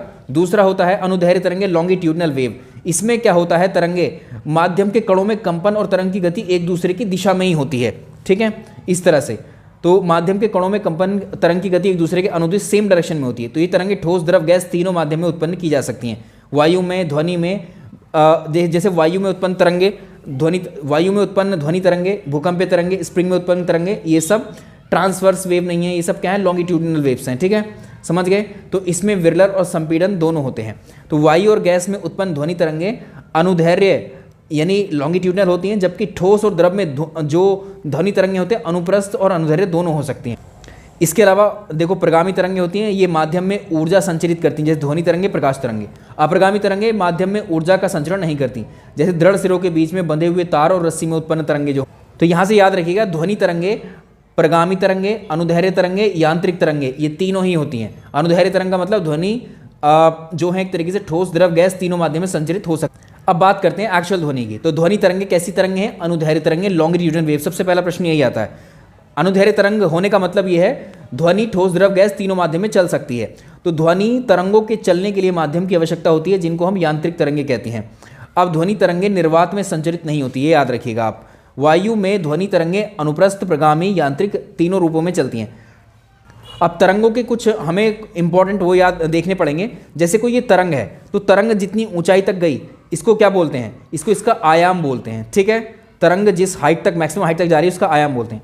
ध्वनि की तीव्रता उसके आयाम पर निर्भर करती है। जितना आयाम ज़्यादा होगा, उसकी तीव्रता उस ध्वनि की ज़्यादा होगी। जब हम चिल्लाते हैं तो ध्वनि की तीव्रता अधिक होती है और उसका आयाम भी अधिक होता है। आयाम क्या है? तरंग गति के दौरान माध्यावस्था से माध्यम के कणों का अधिकतम विस्थापन। माध्यम के कण विस्थापन कहाँ तक हुए? अधिकतम, इस पीक तक, ठीक है। तो ये एम्पलीट्यूड है इसका। तो यदि ध्वनि का आयाम अधिक है तो ऐसी ध्वनि तीव्रता यानी इंटेंसिटी ऑफ साउंड भी इसकी अधिक होती है और दूर तक सुनाई देती है। आवृत्ति फ्रीक्वेंसी क्या होती है? किसी बिंदु से प्रति सेकंड या 1 सेकंड में गुजरने वाली तरंगों की संख्या तरंग आवृत्ति कहलाती है। अब 1 सेकंड में जितनी तरंगें गुजर जाएंगी उस जगह से, तो जिस तरंग की आवृत्ति ज़्यादा होती है वह ध्वनि उतनी ही तीक्ष्ण यानी पतली होगी।